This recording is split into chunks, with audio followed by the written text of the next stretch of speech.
Welcome to the Sunset Safari. My name is Brett Smith. I have Brian Joubert on camera. And as per James Richards' request, the mullet thumb. There we go, the mullet thumb. We have Kirsten and Rebecca in final control. And we have Jamie and Gendre out on the other vehicle. Exciting times. I'm very excited, you might be able to tell. I might be shivering with anticipation. There has been a report of an Incanyen female leopard and her 2 cubs crossing into Cheetah Plains. No one was able to find them on the Sunrise Safari, but the killer bees are on the trail. So we're going to head down there, see if we can find any sign of tracks of Incanyen female and her 2 cubs. And it will be a new leopard for all of us on Safari Live. But before then, I give you elephants. Hello, Ellies. I do love spending time with elephants, but guys, I am in a bit of a rush here, you know, long way to go, leopards to be found. Hello, madam. Nice little breeding herd, quite a lot of youngsters spread through the bush.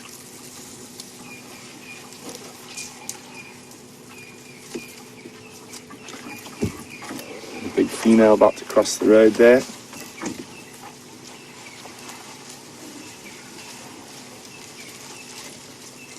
And as I mentioned on the Sunrise Safari, it is incredible how many elephants are around at the moment, and it has been quite spectacular.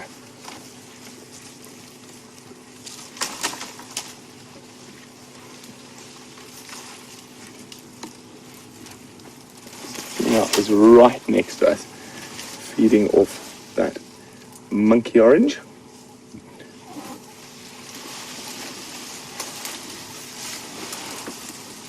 Hey, big lady. You can just see this particular herd. I mean, so relaxed in our presence, really not taking any notice of us at all. Bit of an afternoon traffic jam on our way to Cheetah Plains. A very welcome traffic jam. The best type of traffic jam there are. Elephant traffic jams.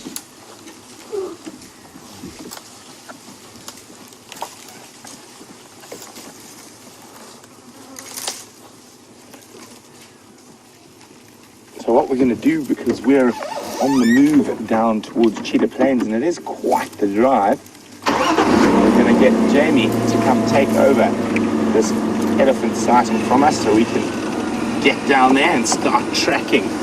And I'm just going to let Jamie know exactly where it is.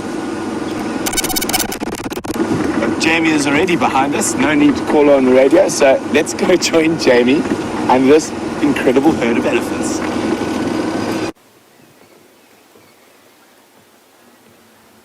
Good afternoon and welcome to our portion of the Sunset Safari. As you can see, we've headed across to where Brent is just so that we can take over the elephant sighting and he can head across to Elephant Plains. So without further ado, not Elephant Plains, sorry, Cheetah Plains. There's too many animal names and plains being combined in my head. For those of you who are joining us for the first time, my name is Jamie and I have Gendre on camera with me this afternoon. And I'm looking forward to starting off our drive with a nice, peaceful elephant sighting. One thing that I really do want to do... Oh, hold on, Brent's just trying to get hold of me. Standing by.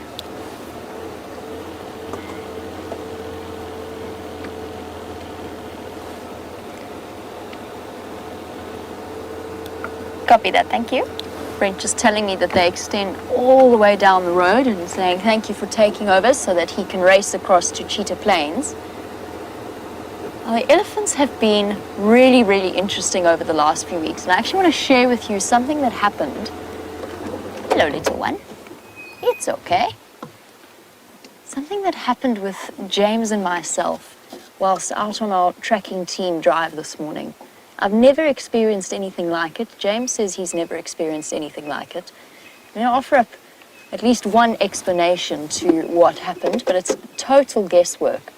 But this morning, we came around the corner, there were elephants basically everywhere along the western edge of Djuma. And we came around the corner, and a group of 4 youngsters, ranging from a year old, roughly, right up until about 5 or 6, came sprinting, but sprinting down the road in a way that I've never experienced. Oh wow, hello guys.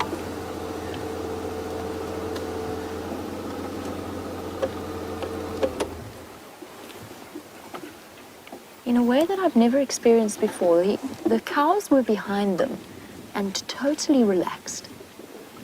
And these babies came racing up to us and stood right in front of the car, clearly anxious, but not quite sure if we were to blame or if we were not. And they were led by the youngest member of the group. He was the one that was running in front, and a tuskless female who was probably about 5 or 6 years old. She was the one who seemed to be the most unsettled. But the females, the adults, were totally fine. And yet it was the babies that had initiated this particular race down towards us. It's completely bizarre. Now, James managed to capture a little bit of it on video, and we just sat quietly. I mean, they weren't of any kind of threat to us. My only guess as to why that's happening, why that sort of peculiar behavior was demonstrated, is the fact that there are so many absolutely enormous bulls about, and most of them in must. I have to be honest, this is the highest concentration of bulls in must that I have seen since I started working in the bush. It just seems as though every corner we go around, there's another large gentleman whose testosterone levels are through the roof, as is typical of must bulls, and who, as a result, is dripping hormonal substances from his temporal glands, and in certain cases, in sort of the height of must, dripping urine from his penis area. It's fascinating to watch the effect that it's having on these youngsters, and I'm just wondering whether the must bulls are not pushing between the calves and the rest of the breeding herds and the females, and causing that almost lost little behavior that they were demonstrating. They just looked so lost and confused. And yet the cows were absolutely calm.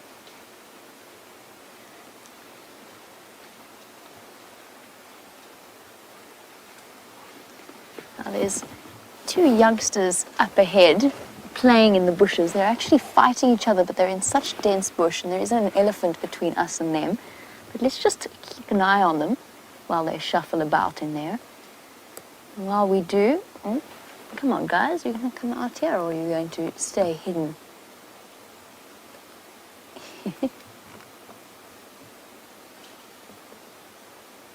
They have been fighting furiously, 2 little males. And while we do, Eric was wondering at the fact that we don't see any ticks on elephants, or many ticks on elephants, and was wondering why that might be, and if perhaps it is to do with them not carrying ticks, or if maybe they aren't as visible, and was asking whether or not we could see them. And the answer is elephants, despite the popular myth, they do carry ticks. They carry ticks around the more sensitive areas of their skin. Hello, little one. Let's go forward a little bit. We might even, as this elephant crosses in front of us, we might even have an opportunity to see if there's any ticks around it. There we go, perfectly relaxed. So Eric, they do around the more sensitive, thin areas, and I'm talking sort of the groin areas, not so much in their armpits, maybe around the ears and underneath the folds of the neck. It's just because elephants, it's just because elephant skin is very thick and very wrinkly, so they don't carry much in the way of ticks. It's much easier for a tick to plant itself on, for example, a buffalo with slightly thinner skin. But one of the big giveaways of an animal that's carrying ticks is, of course, the presence of oxpeckers. And that's one area where elephants absolutely are not open to the idea of that intrusion. They do not appreciate the presence of oxpeckers, and any misguided oxpecker that attempts to sit on the back of one is met immediately by a thrashing trunk. You can sort of, those sorts of areas. I have been up close to elephants before for medical attention. There was one particular bull that had to be moved because he'd broken into the reserve that I was working at, and he was being quite fiercely met with considerable resistance by the other elephants in that area. So he was darted and transferred back. So I have managed to be in close proximity to sleeping elephants, and they do have the occasional tick, particularly around the anus and groin area, but not nearly as much as some of the other animals. And generally, when we are close enough to have a look at the ticks of the elephant, we're usually focused on other things.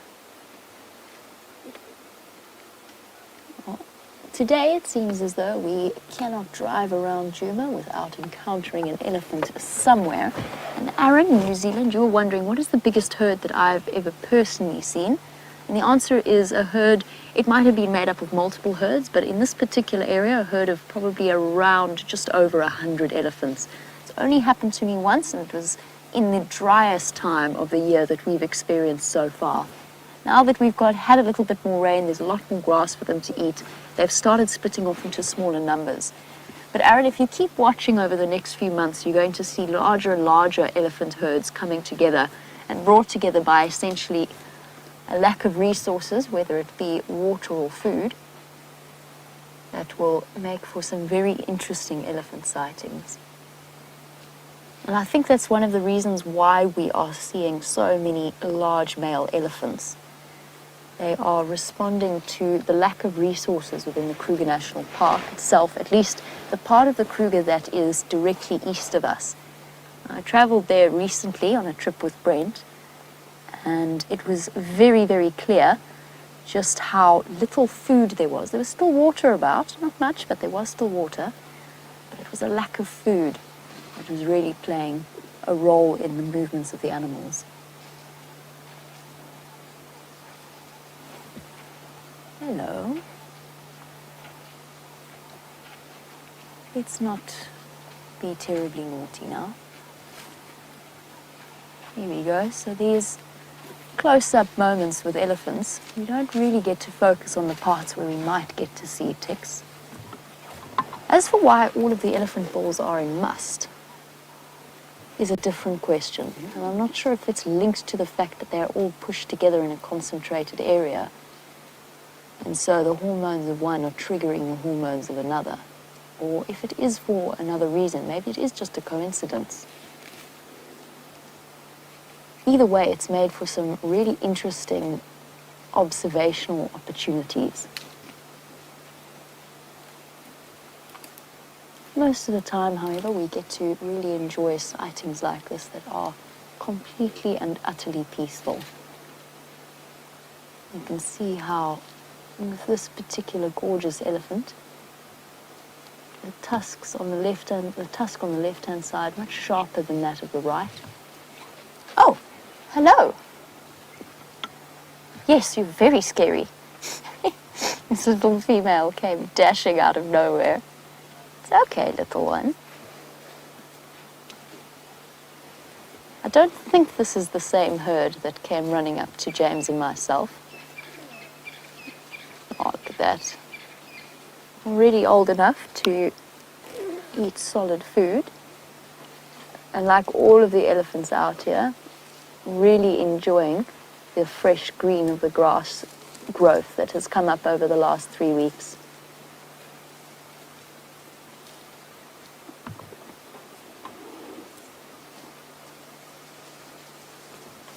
So Aaron, just to go back to your question about large elephants herd, you were wondering about the largest numbers, and in this kind of area, in this kind of habitat, it's not necessarily going to give rise to elephant herds of the same amount that you might see in and around Botswana, or for example within Zambia in certain areas.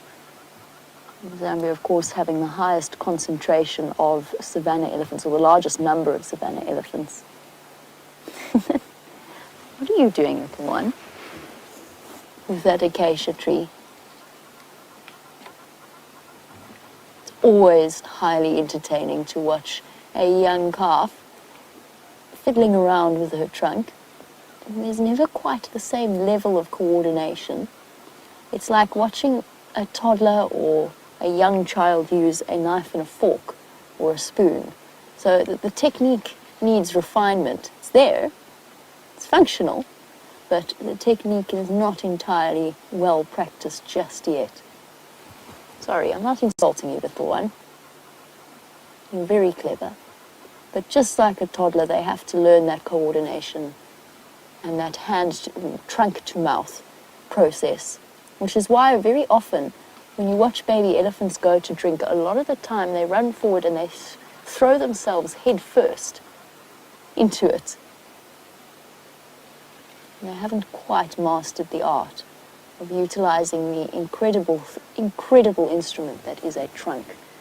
And it truly is the most phenomenal thing. This great protrusion at the end of the nose that is so unique to African and to Asian elephants, slightly different in the Asian elephant's case, but nevertheless the same concept. And it can be used from anything to pulling down branches, although in the case of this little guy, it might have to be a tiny branch to start with, not when he grows up though. Anything from that to coordination as gentle as stroking a calf or picking up a small toothpick-sized stick on the ground. And those vertical cross bands and horizontal bands that wrap around the trunk, depending on how you define the start and the finish of the muscle, anywhere between 50 to 100,000 muscles in that accordion-like trunk. And that gives it that wide range of motion. And the amazing thing about an elephant's trunk is that it's a tool for them, it's a physical communication device, and every little tiny movement of that trunk can tell you something about the way that an elephant is feeling. And then, of course, there's moments like this of bulldozer-like strength, where that cow is moving a dead tree out of the way so that she can get to the sheltered food and grasses that are underneath it. So that fallen tree's been acting as a seed bank and a shading part for the food that's underneath it, and she's decided that's what she wants to get to. Let's go backwards a little bit. We might be able to get a slightly better view of it. In theory. There we go.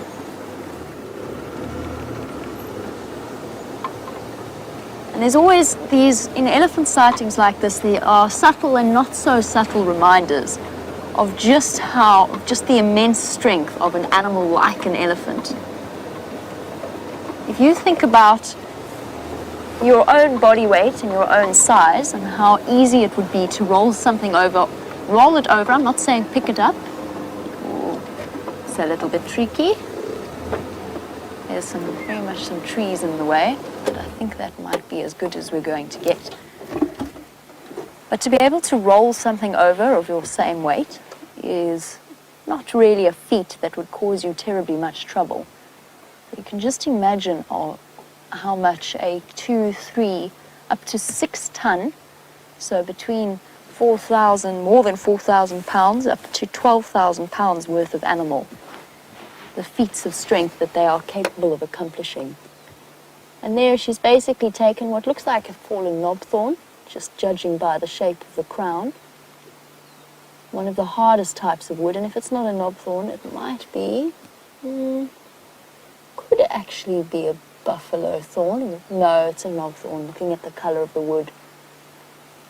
Very, very dense wood. And she's just casually pushed it out of her way. And now, after all of that, decided that actually she's a little bit bored with that for now. And that there's other opportunities elsewhere. And what elephants do cannot be underestimated in terms of their impact on the ecosystem that they're in.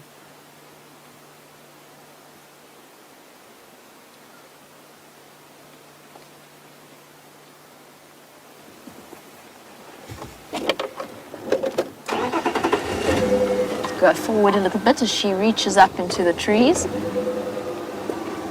demonstrating that adaptability in terms of feeding. I mentioned that elephants play or have evolved alongside the ecosystem that they are in. They're a crucial part of it. They've been described as conservationists, and to a degree they know far better how to manage their environment than we do. Now, Laura's got a question about what I mentioned earlier about elephants being more closely together for resources. Surely it would make more sense for them to spread out further. And it's an interesting one, Laura, because that's sort of what we noticed with the buffalo when it was very dry, was that they were split up into smaller increments of breeding herds. The reason it doesn't quite work that way with elephants is it's access to water rather than food that will actually concentrate them. So they will pack closer and closer together when resources are limited, because they have to move from waterhole to waterhole. They're very water-dependent animals. And bearing in mind, of course, that elephants will have it not easy, but slightly easier than most of the bulk grazers in this area, just because they have access to trees. What will happen over the next few months, if I had to guess, was we'll see more areas being not destroyed, but definitely the nature and the shape of an area, the type of woodland, how dense it is, could well change considerably. Sorry, I've got cisticolas going absolutely crazy off to my right. I'm just trying to decide if they're having an internal argument or if they're responding to the presence of a snake. And just hear those alarm calls, cheet, cheet, cheet, cheet, cheet, cheet. But I think it might just be an internal discussion. From what I can see, they don't seem to be focusing on one particular area. They're hopping about, looking at each other. Unfortunately, at the angle that you're at, you can't see from where you are. It's always important to just keep an ear out on what the birds are saying. They've got far better eyesight than we do, and they're also far closer to the ground in a lot of cases. They might spot something like a mongoose or a snake quicker than we would. Let's enjoy our last few moments with this female before she decides to follow the rest of the herd, and talk a bit more about the fact that trees will be the savior of certain animal species during the drought that lies ahead, with their taproot systems that reach deep into the ground to bring up at least a little bit of water.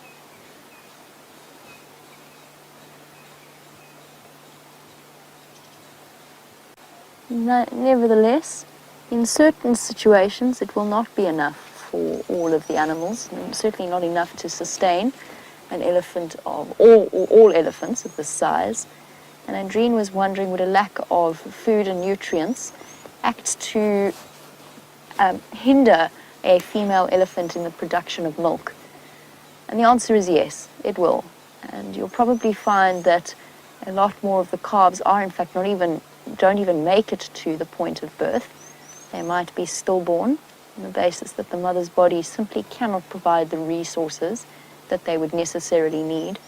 Of course, bearing in mind that elephants are a widely adaptable animal, and they are known to tolerate far harsher arid conditions than the ones which we experienced here in the Lowveld.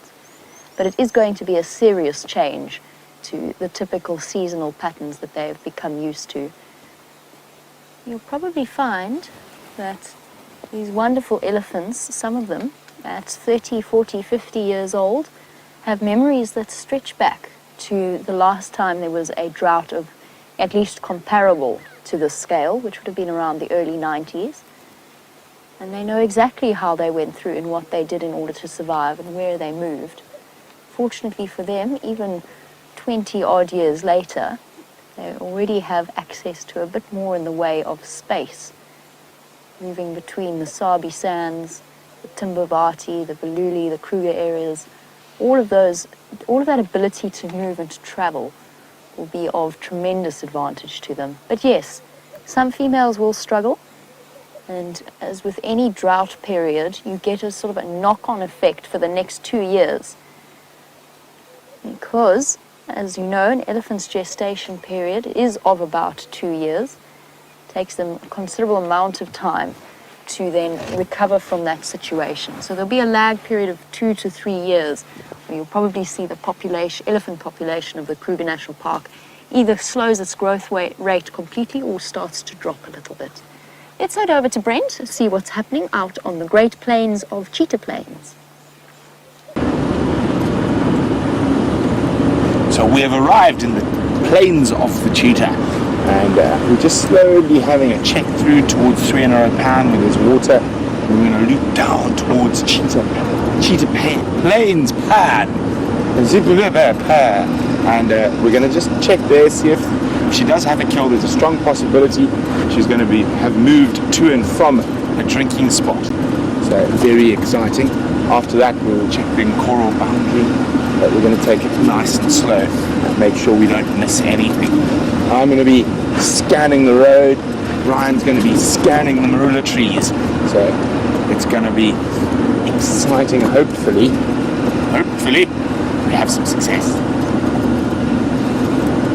So we're approaching the Cheetah Plains of Pan. So far, no tracks.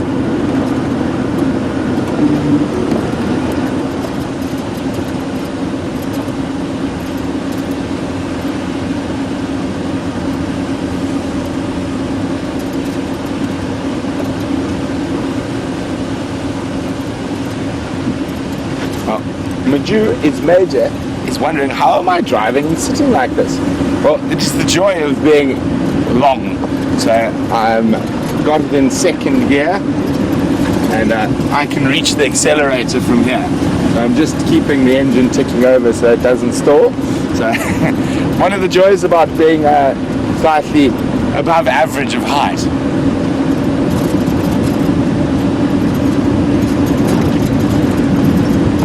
So far we're weaving between the 3 in a row pan, and 3 pans.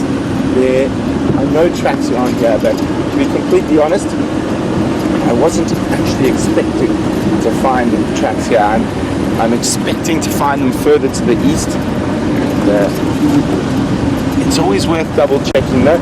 So we've now cancelled out this area, and we're going to slowly move our way and zigzag all the way through to the eastern boundary with Kruger, checking very carefully as we go.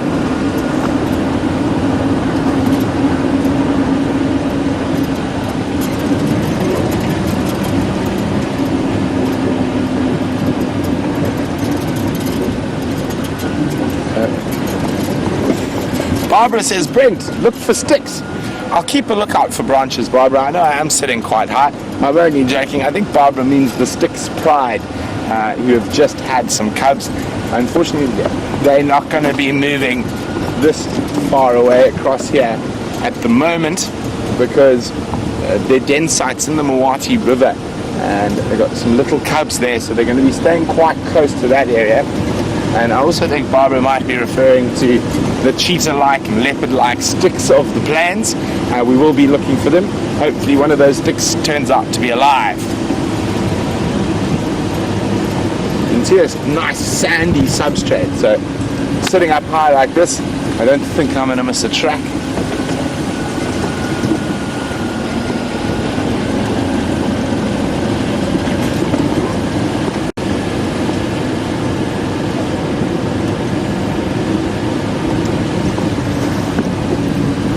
As it gets drier, and a lot of those sort of perennial pans that have been filled by the rains completely dry up, this area is going to start becoming more and more important, not only to elephants, but to buffalo and zebra and wildebeest. And we're going to start getting quite a big concentration of game here.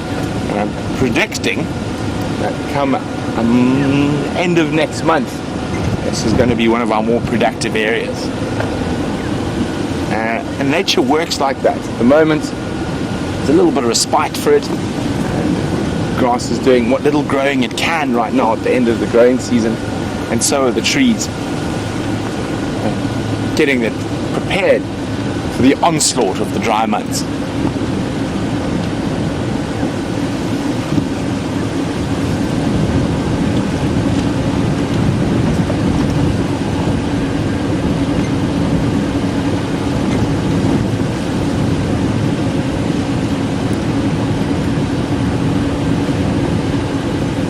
So the whole of this sort of low-fault Sabi Sands area is quite similar, and Ashley's wondering, is the vegetation and are the trees different? We will get some different vegetation in trees. You can see the soil here is a lot more sandy than on Djuma. Have a look there. So less sort of quartz, sort of less little stones. But in a whole, there's one of the trees we get here that we don't really get on Djuma. There's only one I know of, and that is a long-tailed cassia. I have had a look at one of those. I did see one that had some nice green seed pods, which I'll have to collect for you. But it's slightly different, and especially when you move out onto those big sodic sites that we're about to actually come out to now. You'll see that the open short grasses, lots of sort of herbs, lots of wild basil, wild aniseed, certain wild flowers we might not get at Djuma. But for the whole, the majority of the tree species are very similar. It's just that their configuration can be slightly different. So you'll find that some of the crests here are very, very thick, probably a bit thicker than Djuma. And that's only now while the eddies are there. They'll open them up, that's for sure. But in a whole, I would say it's very similar, especially the far western sectors. But as we move further east to Kruger and we get more of this sort of sandy soil, it does become quite different.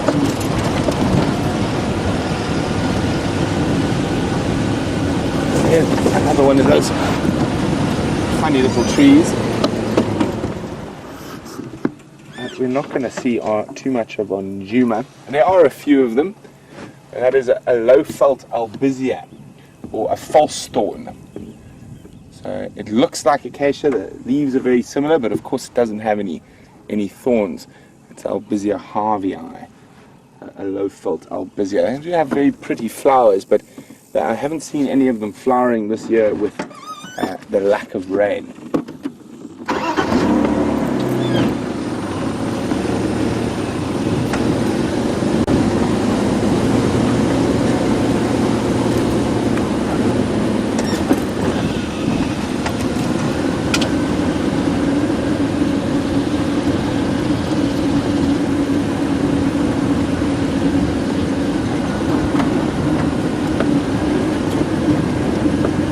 Safari Dean says, come on killer bees, find us a leopard. We're on it, Safari Dean. Hopefully it won't take us too long. And it is exciting going tracking for a new leopard in a relatively new area. So we're going to have to learn a little bit of the nuances of Nkanjanine and her movements when she's on cheetah plains. And it's going to be very exciting to add another character to our many wonderful creatures that we see.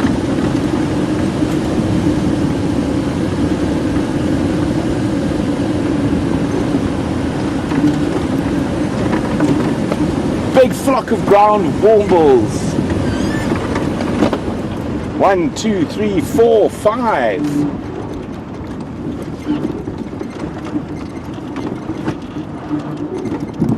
One's landed in a tree. 2 landed in a tree. I can't see where the other 2 have gone, but I can see 3 at the moment. That looks like a juvenile with the yellow face. And then another 2 adults. Oh, there's one still on the ground.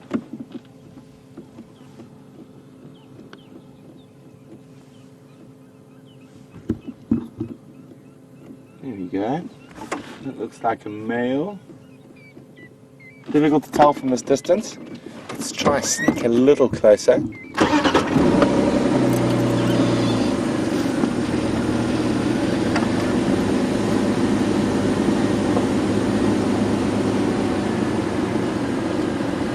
There's one in that tree, there's 2 in another dead tree behind, one on the ground, and I can't see where the 5th one went. But that wonderful flock of ground hornbills.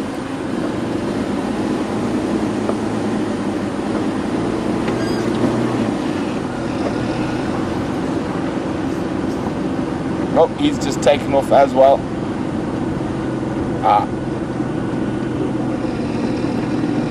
Just get through. Not quite as relaxed as our Djuma lone hornbill. Here we go, look at that. In the tree, there's three. The other two have moved, flown off, unfortunately. A bit further. So it looks like two juveniles and an adult male. I wasn't able to sex the other two, unfortunately.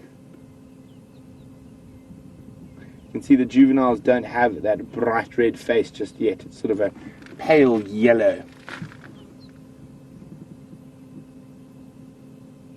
You can see how they're opening their mouths. Oh, look at that. Isn't that special? Oh, the last one. Awesome.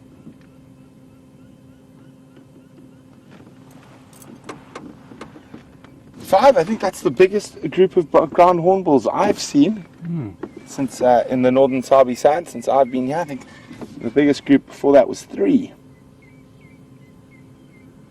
Oh, lovely. Maybe we'll catch up with them on the next open area, because that's where we're going to check for canyoning. So from what the report I heard, she crossed somewhere around here. I'm going to try and get hold of Shanae now. Shanae. Shanae,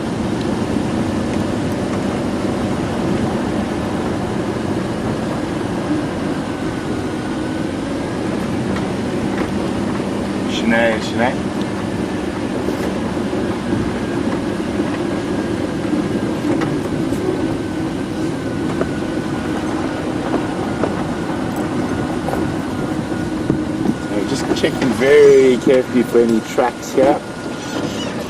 Been some ellies around, which could make it a little bit more difficult.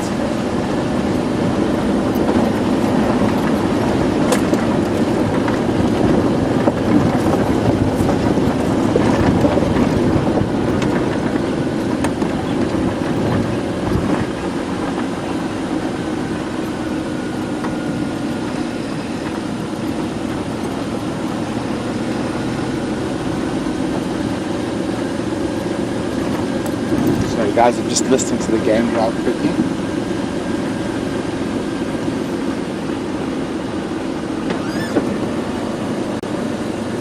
So while we search for any sign of canyoning, let's go back to Jamie. You've come across to Twin Dams on my way actually to search for a different leopard, which is Karula. I was just about to comment on the thirsty butterflies when they all startled and took off. We've got a whole load of African vagrants fluttering about. They've been drinking. Now there's been much in the way of competition at camp to experiment with slow motion cameras in order to catch them taking off. I believe Kirsty so far is winning with her video filmed next to the swimming pool at Inger's, with a whole load of them taking off in slow motion. This afternoon, or between drives this morning, we were doing some Safari Live stories interviews on quarantine, and there were several of us dashing about attempting to film the great butterfly population that has currently exploded around Djuma Arathusa. And on the opposite bank is a very, very interesting bird known as a hammerkop. Hammer is a hammer, strangely enough. A hammerkop, a hammerhead, is the name given to the bird due to the shape of its head in Afrikaans, and it has taken to be utilized in English as well. Now, this fascinating little bird is responsible for the single biggest nest of any individual bird. For those of you, there's one hammerkop nest. Where's that hammerkop nest? It's on around the Mulwati drainage line. Basically, these nests are so large that raptors very often actually nest on top of them. It's a fascinating dome-like construction of sticks and various grass material. It's led to a number of interesting local beliefs. Now, a big nest like that, made in the trees and the bushes around a riverine area, will automatically play host to not just hammerkop, but a wide range of other animals as well. So as I said, in the case of raptors or storks, they will very often nest on top. The other aspect of the hammerkorp nest that's interesting is they've got a lot of false entrances where it looks like an entrance, but the hammerkorp is the only one that knows the true entrance, as a way of tricking various animals and preventing them from actually making it into the nest and attacking and eating their babies.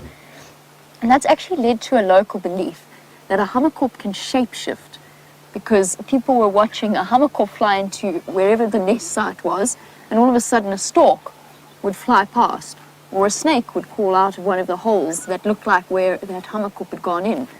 So it actually gave rise to this belief that the hammerkorp was a shapeshifter and an embodiment of not such good things, and in fact, if a hammerkorp flies over your house or over you, you are at great risk of bad luck and the possibility of a lightning strike in the case of your house.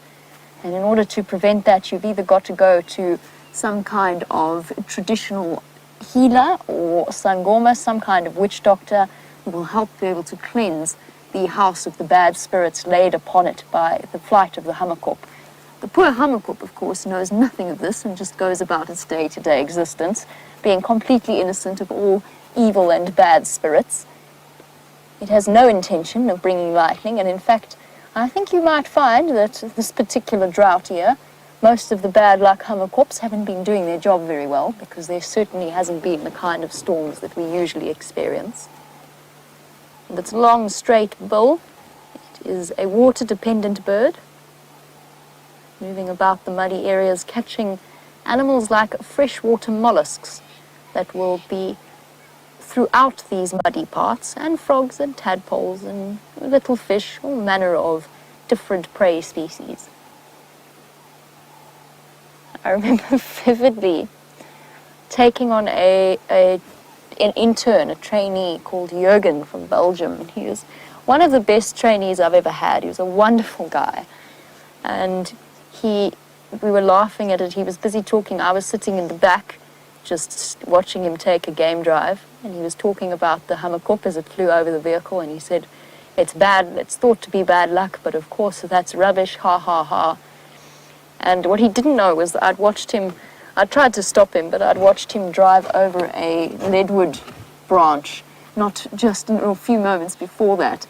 And as he went to start his car, we just heard this shh, as all of the air went out of his tire. And it was the first time he had to change a flat tire with the car full of fresh-faced volunteers and guests.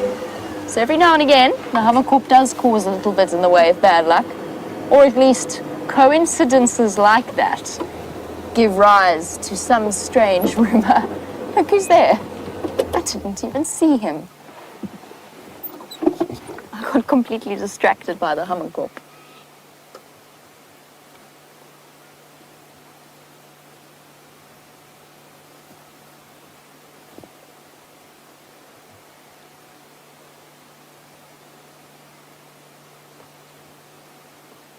And yes, no name.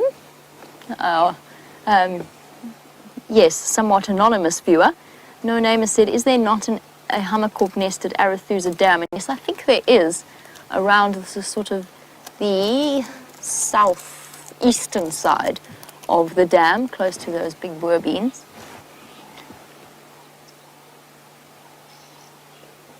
Look at this big buffalo gentleman munching away.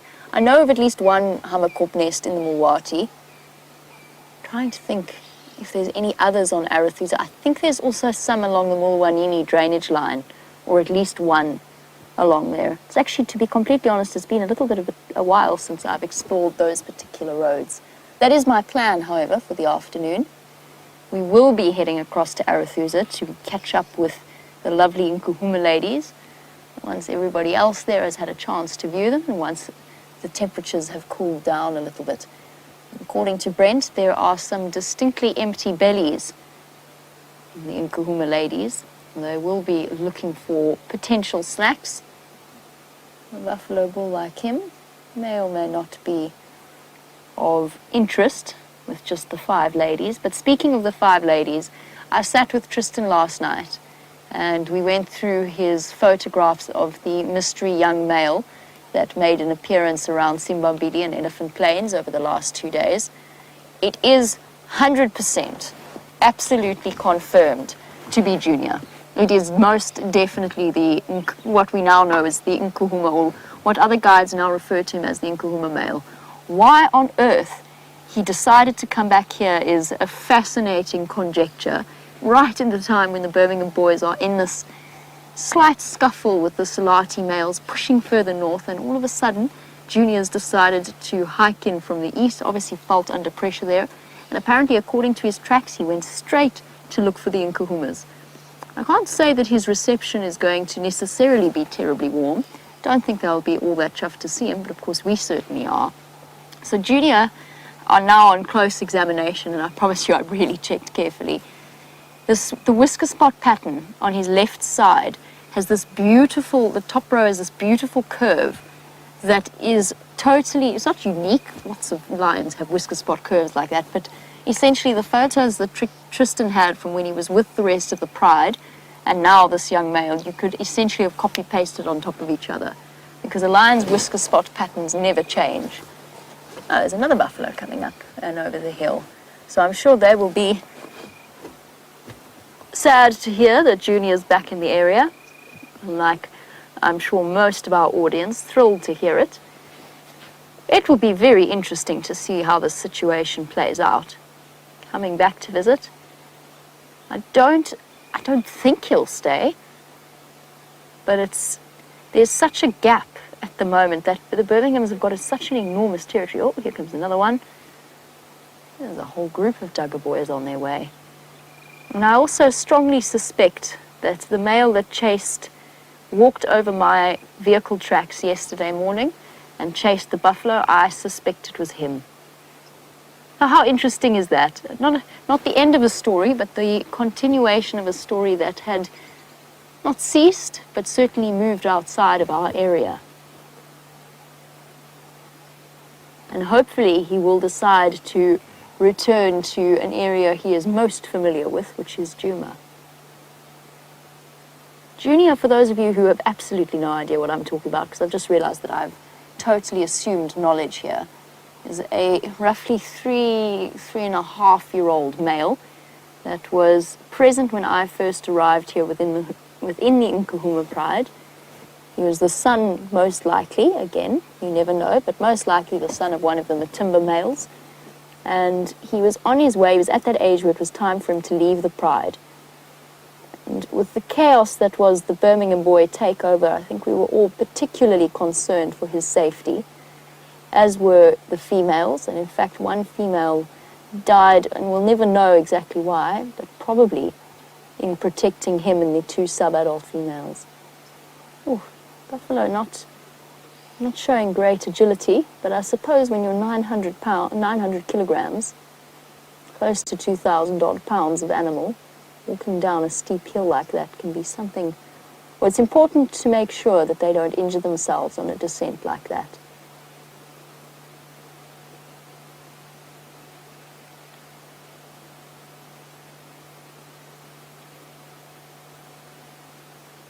Moving up from, he does actually also have a slight limp. He's walking very carefully.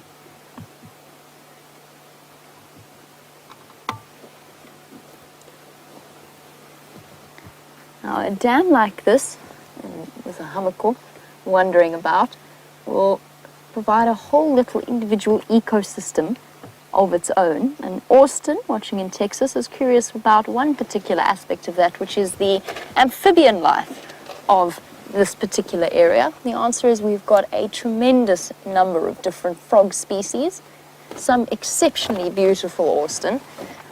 This particular year, we haven't really heard them as much as we usually do. Usually the Djuma Dam and the surrounding areas would be an almost deafening cacophony of different frog calls. Did you breathe in a fly, Jeandre? You just see him turning puce at the back. Jeandre, of course, being the consummate professional cameraman, he's really making sure he doesn't make a sound.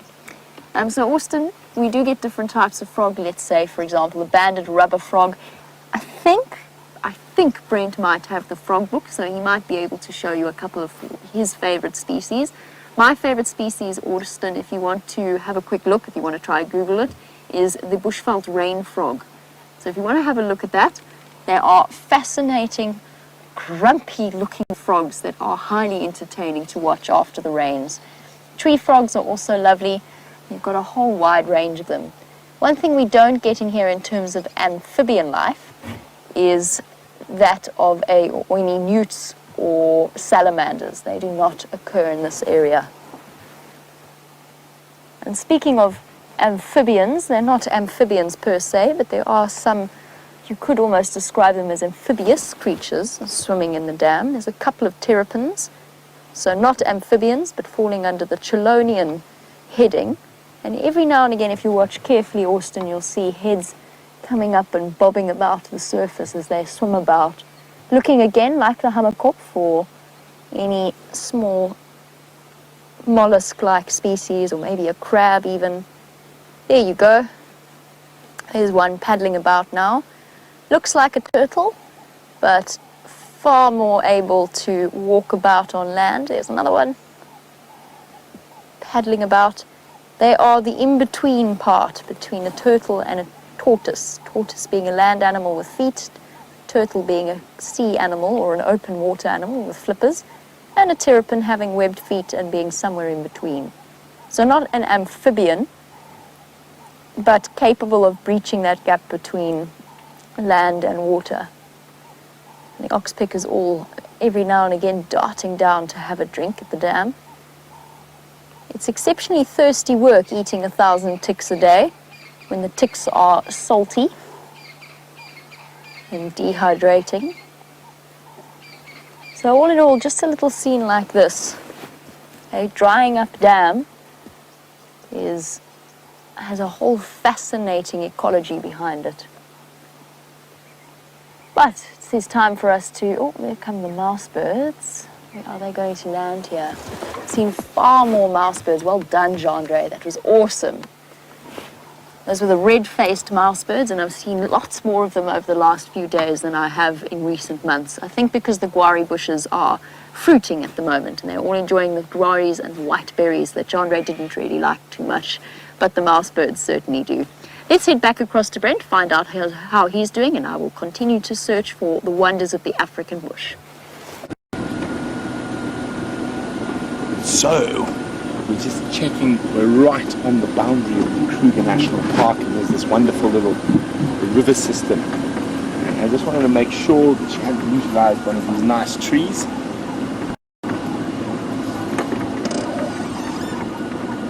She hasn't. So I just had a chat to Mike from Cheetah Plains, and he was saying that she quite often goes into this very thick little river system near Cheetah Plains Pan, and I might just head back towards there to go have a little walk in there. So this area where we are at the moment, you can see it's relatively open, so there's only a few places she might store a kill. We've checked carefully around here now.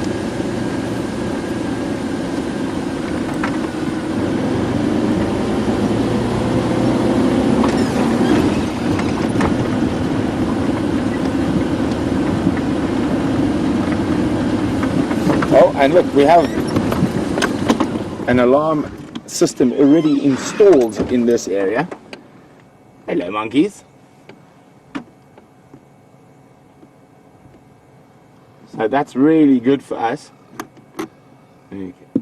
See that guy there. So that means if she moves anywhere close to here, these guys will spot her and shout from the treetops to let us know.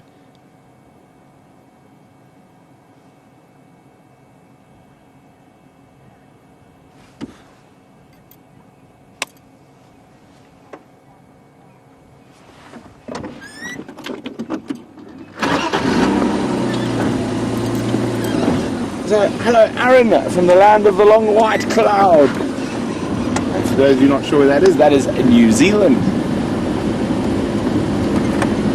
Home of the kiwi bird, but not the kiwi fruit.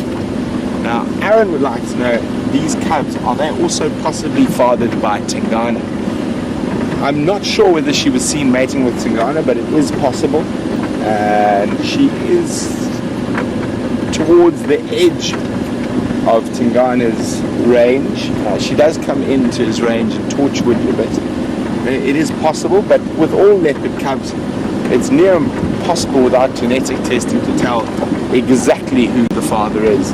So we'll have to collect some fecal samples and then hopefully work it out from there.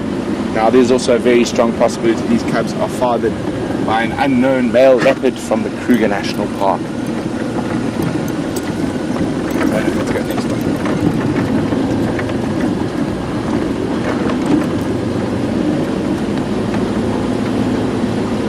Okay, so we're going to head back towards Cheetah Plains Plan, where we first saw those ground hornbills. We're going to have a stroll into the drainage system.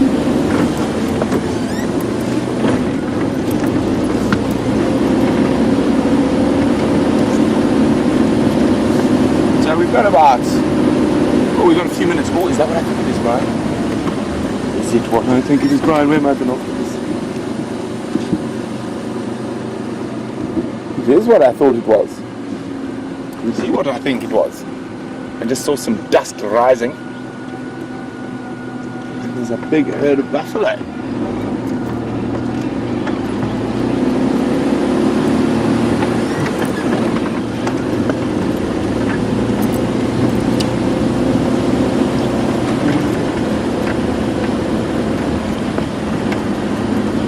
Well, let's take a moment to enjoy the buffalo before we continue our search for Nkanyini.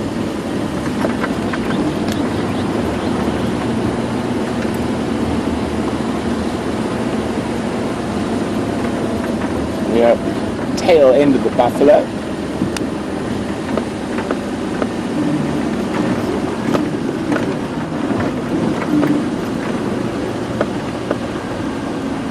So Chai Girl would like to know, would Cheetah Plains increase the chances of seeing caracal? Not really, I don't think. Maybe increase the chances of seeing serval more often, but not necessarily caracal. Hello, buffaloes. Are you heading towards, where are you heading towards to have a drink? These buffaloes walked out of the Kruger. Oh, you see that little one there, Brian? I'm just going to stop.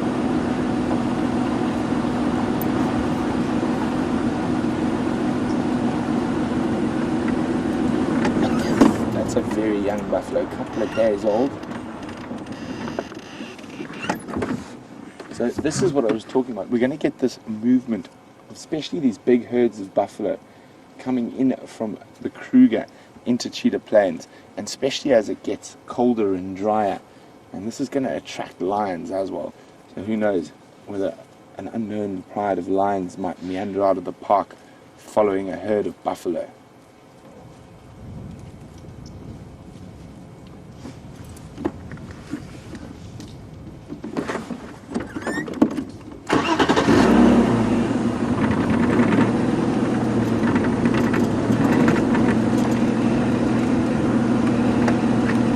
Andreen was wondering when we were going to see buffalo on Cheetah Plains, and the answer, Andreen, is today.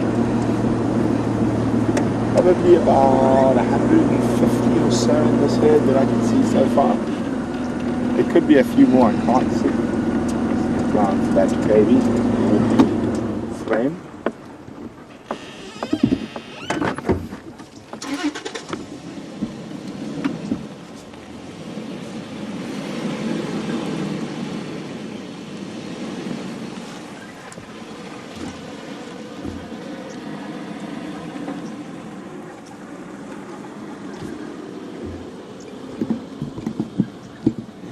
Old cow.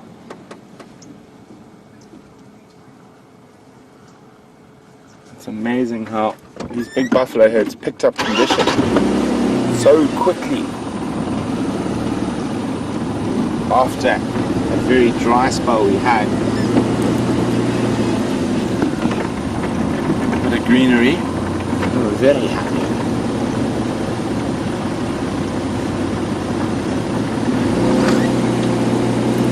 Hello, flows.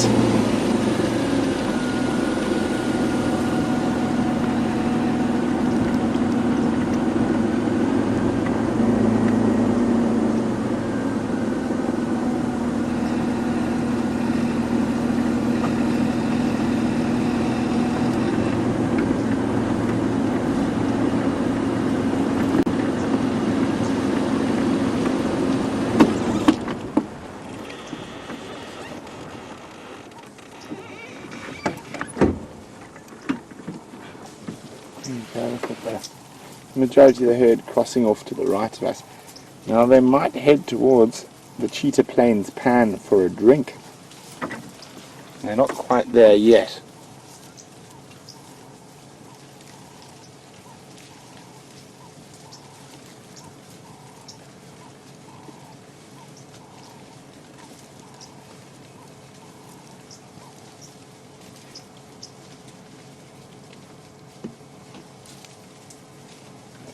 So, a big herd like this quite often needs to drink twice a day.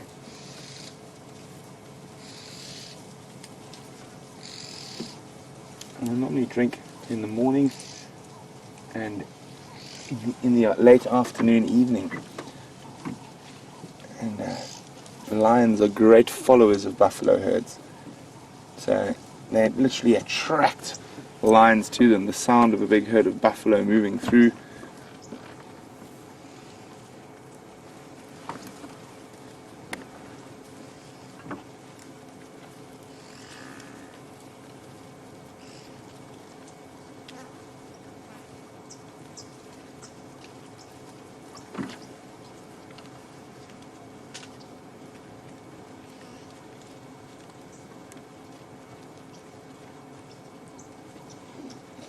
Definitely looking forward to some lion and buffalo interaction on Cheetah Plains.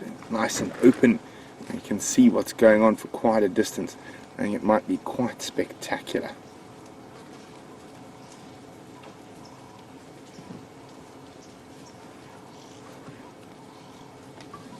And while these buffalo make their way slowly towards the waterhole, well, they're not really going to that Cheetah Plains waterhole. They might be heading to a little pan that's still holding water they know about, but we don't. I'm just going to do a quick loop and head back towards that area where Kanyin might possibly be.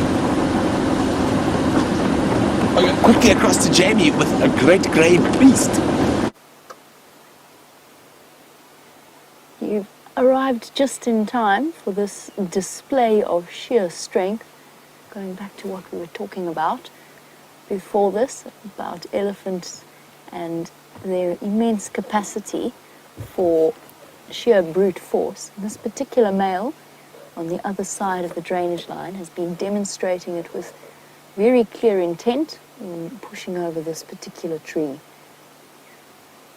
Aubrey, when he described him to me, Aubrey's just come down this route. Aubrey's description was, maybe don't go there, he's mafufunyan. In other words, he's quite angry. And he's taking out his frustrations on this particular tree. It looks like an apple leaf from where I am. It's quite far away. Come on, boy. There we go. Oh, there we go. Oh, it's about to go. Sure, there's another tree in the way. It's gonna go. It's cracked already.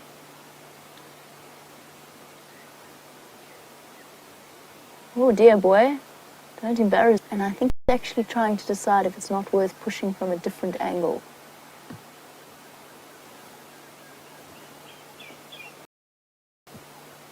Oh, has he just given up? No, he hasn't. There you go. Look at that. Problem solving at work. There was another tree in the way, so he's pushed it from the other side. Isn't that incredible? I mean, it doesn't seem like that big of a leap to us, but it is such a clear example of the kind of thinking that an elephant is capable of. Oh, it's nearly there.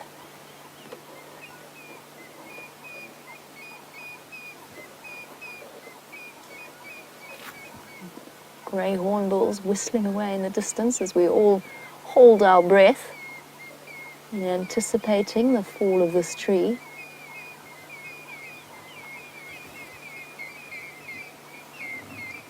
Almost that one branch is stuck in the tree behind.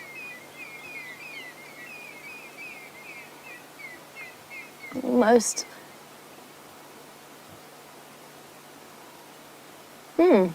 After all that, I don't know if he hasn't bitten more than he can chew, or if he's just taking a little bit of a break in this afternoon heat. Summing up the problem again. Looks like he's going round to the other side. No, I certainly hope he has no desire to come and take that out. I have had a situation before where an elephant failed to push over a tree and got so terribly frustrated and slightly, I mean, it's very anthropomorphic to say that he was embarrassed, but he certainly turned around on me to demonstrate just how big and strong he really is. Okay, different size, different side.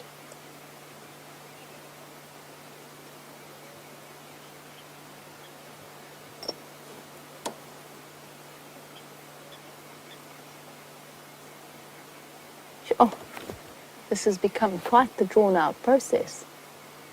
That other tree behind, not doing him any favors. There we go, there we go. Oh, again, catching it.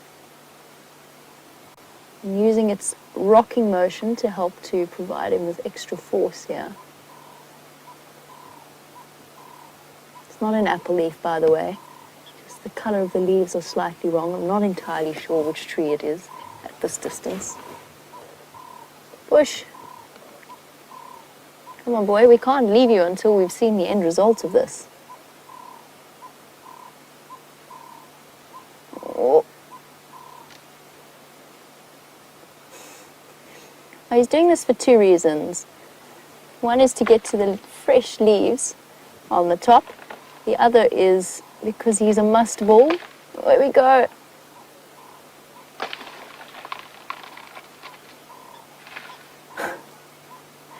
And that is that. Donna, you were wondering if he pushes with his head or his trunk. The answer is a combination of both. We do usually cushion it with the base of their trunk. It's all over and done, and Brent has found another one of our special Cheetah Plains creatures. Let's jump on the back with him.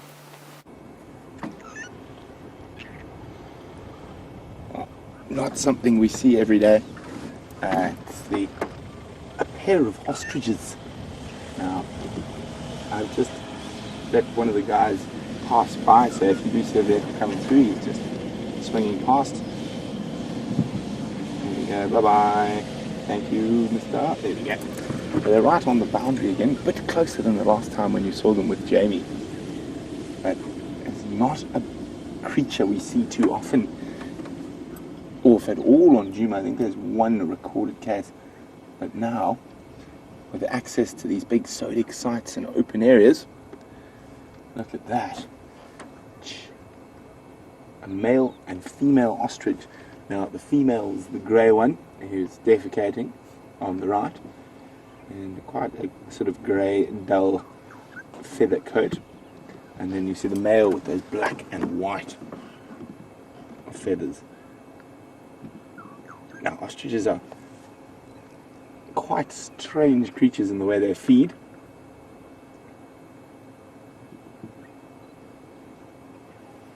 And they will pick up and eat shiny stones and things, and that ends up in their stomach. And it probably aids them in digestion. But mostly they are grazers.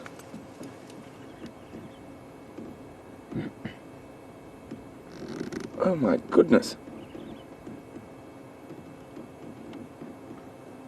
Another flock of ground hornbills, Brian. I know they're a very big distance, but it's definitely not the same flock we've just seen. I'll ask Brian to show you quickly. Oh, the male ostrich is going to come out. We'll show you a little later.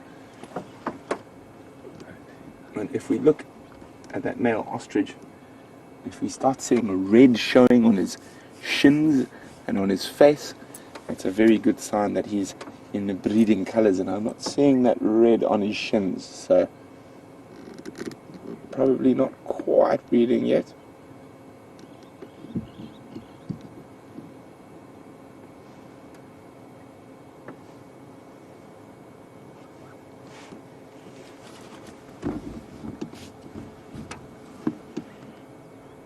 You see them, Brian? To the right a bit. There they are. There's ground hornbills right in the distance there, feeding on the open area. And there were, I think I saw 6 when I had a look properly in that little flock. Incredible.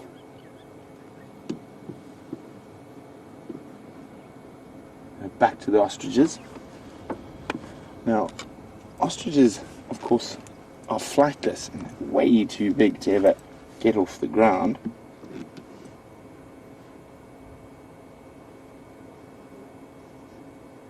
Hence, they're incredibly quick on their feet.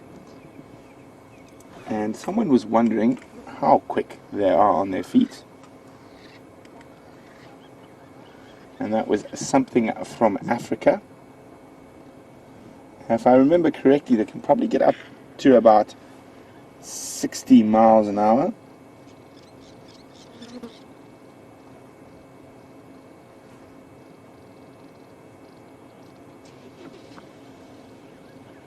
I will double check that for you.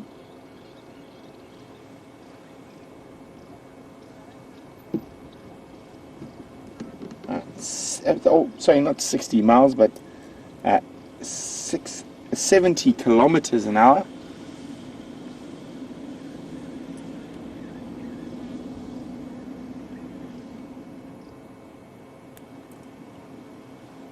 About 43 miles an hour. Oh, look there. Actually, we can see he is starting to show breeding colors. Now he's showing us his shins. You can see they're pinkish. He's not quite in full breeding yet. When he's in full breeding, they become almost scarlet. Maybe that's why he's hanging around with a lady. There could be a few more around in those bushes we can't see. There is a lone wildebeest to the left of them.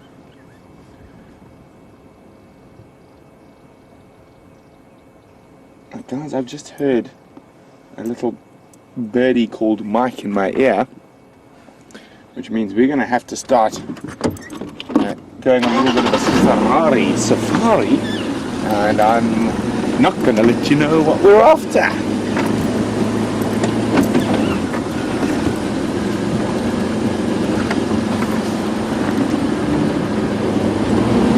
So, what fantastical creature could be down here in the deep south and east? So while you think about what it could be, let's jump on board with Jamie. Oh! We've got to respect the local inhabitants crossing the road. So while we wait for them, a pair of leopard tortoises to cross the road, let's go to Jamie, who's with an elephant. And I think he's actually trying to decide if it's not worth pushing from a different angle. Eyes all over the show to keep an eye out for different things, whether it be for tortoises in the road or has he just given up? No, he hasn't. There you go, look at that. Problem solving at work. We have reconnected with our elephant herd from earlier whilst I've been slowly making my way across to Arathusa and the possibility of the Nkahuma lionesses. For those of you who just needed a quick reminder, we will be doing another school drive this afternoon. So we're just waiting for them to jump on board. And once they do, then we will be just taking some of their questions. It's one of my favorite things about our Safari Live initiative, to be able to reach people across the planet, but most especially that we have this ability to be used as a learning tool for the kids of both sort of prep school and high school age. Look at this little one with his tusks just starting to come through. And that is something that is uncomfortable for them, or at least from what we can tell, it is an uncomfortable experience for them, just like teething with young children. That itchy, sore, scratchy feeling that we feel when we grow teeth is probably something that they experience as well. Luckily for them, the adults have a wide range of medical treatments for it. Alrighty, so a very warm welcome to the Cox School and Mrs. Clark's biology class. And we're starting off our particular school drive this afternoon, your morning, with one of the most iconic African animals. Just a quick introduction, my name is Jamie, and I sit in the front and I guide you about out here. I have a gentleman sitting behind me. We'll go with that. I have a gentleman sitting behind me, and that's Jean-Dre. He's giving me a thumbs up and a grin. He operates the camera. And essentially, what we do is what's happening here is what you are seeing on your screens at the moment. So it is entirely live. Everything that you're seeing is happening in the Greater Kruger National Park area of South Africa. Some of you might have Googled it beforehand. Some, I imagine, not. So if you want to have a look, you can Google Djuma Arathusa and Cheetah Plains game reserves in the Sabi Sands in the Greater Kruger National Park area of South Africa. Sorry, Jeandre. Jeandre is an absolute gentleman, by the way. Right, let's shuffle forward a bit and get another view of them. Now, African elephants are one of my favorite animals to sit with. They are majestic and a very long-lived animal species. So an elephant can live up to 40 years, up to 60 years, but usually around 40 to 50 years of age. And during that time, they acquire an incredible amount of knowledge. A female will spend her entire life within the safety of a herd, and I'm looking at this tiny little one at the back there. Hello, guys. There you go.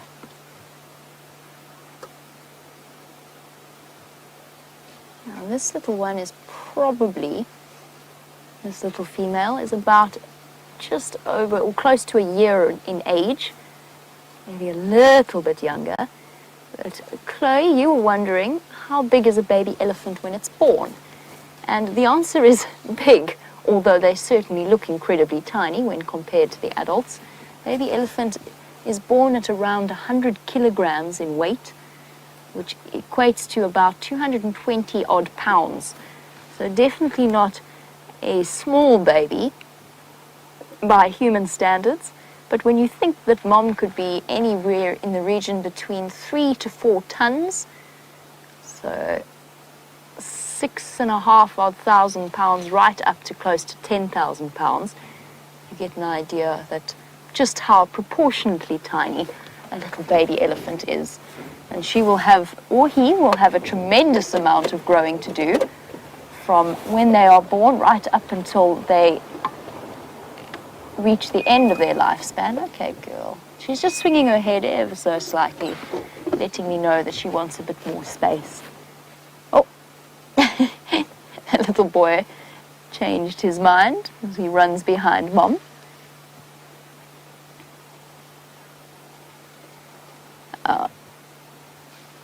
As I said, an elephant will continue to grow throughout its life. And Eric was wondering, can an elephant knock down whole trees, and how much do they weigh? And it's such a pity that you just jumped on board now, or at least that the timing worked out the way it did, because an elephant, just a few moments ago on our screens, pushed over a tree of roughly the size of the tree in front of us.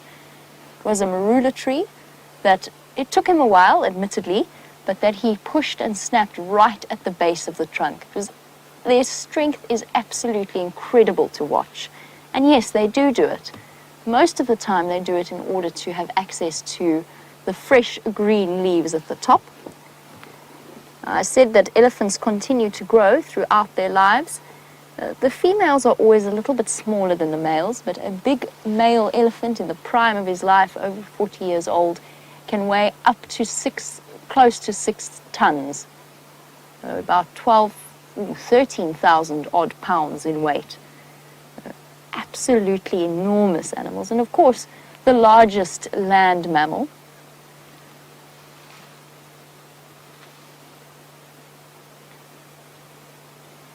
See how they are flapping their ears. That's one of the ways that they are cooling down, because when you are that big, your surface area to body ratio is actually quite small, so heat loss is very difficult, which is why they've got those vast ears that act like air conditioning units. And I think they're actually trying to decide if it's matter of feeding or maintaining such a body weight. That's one of the reasons why they eat almost constantly throughout their day. We have a question about how they feed and how they get the food that they need. They eat a mixture between grass and trees, so they're a mixture of grazers and browsers, as well as every now and again digging up bulbs and the like. So Cameron, you were wondering, about how they feed, and the answer is with their trunks, always. The trunk is used as a way of transporting the food from the leaves or the grasses into the mouth. And as I said, they have to eat almost constantly or at least when they're adults, to maintain their body size. And watching an elephant's coordination with their trunk is an incredible thing out here. Sometimes what they'll do is they'll pull the leaves like that and put it into the mouth with the trunk. Sometimes they'll pull the branch towards them and put the whole branch in their mouth. Sometimes they use their tusks to scrape away, for example, if they're trying to dig a bulb out, or if they are trying to get to what is known as the cambium layer of trees. Now, all trees, as I'm sure you know, have those xylem and phloem network systems that run up below the first layer of the bark. The xylem carrying water and the phloem carrying nutrients. Both of those things are exceptionally valuable to a feeding elephant, particularly in times of drought such as this. And believe it or not, although it looks incredibly green, we are in the grips of a drought that is probably the worst that we've seen in close to 20 years, if not more so. See those long eyelashes? And you see the way that elephant just pushed through the bushes? Those are to protect its eyes. Oh, where's panic? Little one behind, with its tail out, racing about. I love little elephants. They're definitely some of my favorite things to spend time with. Now, Gabby, you were wondering a little bit about the knowledge and the training that we have in order to do this particular job. And we've all come to it through different routes, different training options, but essentially we are all united by a passion and a love, and the knowledge that we gain and the experience that we have is because of the fact that we all, I think, as guides and as presenters in this particular area, cannot imagine doing anything else. So in my case, I actually didn't start off my educational life doing this. After I finished school, I worked on a reserve in the Kalahari. I then went on to do a law degree. As you can see, my legal career is blossoming. And as soon as I finished with my law degree, I went straight into training, doing what was known as the level 1. So you get different levels, you get different qualifications, and it's entirely up to the guide how they approach that. But I was trying to work it out the other day in terms of acquiring this knowledge base and acquiring this experience. Even just doing 6 hours of game drive, maybe 8 hours of game drives. We work every single day of the week. So we'll work for 6 weeks on without a weekend break. We'll drive over the weekends, Saturdays, Sundays, public holidays. But we do get a very good leave system. So after every 6 weeks, we have 2 weeks off. But let's say that equates to about 250 days spent in the bush with a minimum, absolute minimum of, let's just go through here nice and slowly because this is going to be beautiful. A minimum of about 8 hours spent driving about. Hey, would you look at that? Sorry, I know that we've got this beautiful view, but they've actually been digging in this drainage line, getting water out. That's so cool to see. Hello, boy. Poof. Yes. There you go, that little head shake. Webb, you were wondering, are elephants aggressive animals? No, not unnecessarily so, not more so than any other animal. They're not governed by human emotions or morals, but they are not at all aggressive. Certain responses, sometimes they show aggressive behavior to each other, sometimes they get scared by us, and a lot of the time elephants' responses to people and the damage that they can do to people are done through fear, through not giving an elephant as much personal space as one should. Well, those two boys squared up to each other, but they decided not to have a little tussle. And one of the things that makes elephants scary as a concept is, although they might not be any more aggressive than any other animal, they are big. They are very, very big, and they are capable of doing damage to vehicles and to people. It's very important not to see them as aggressive, but to see them as animals that deserve absolute and utmost respect. We live in their home. You certainly wouldn't go into somebody else's house and invade their personal space and chat noisily and point and stare at them and make a rowdy noise. And it's important to treat the animals here with just the same amount of respect. Young boys like this especially are full of teenage hormones, so that's why they are busy fighting with each other.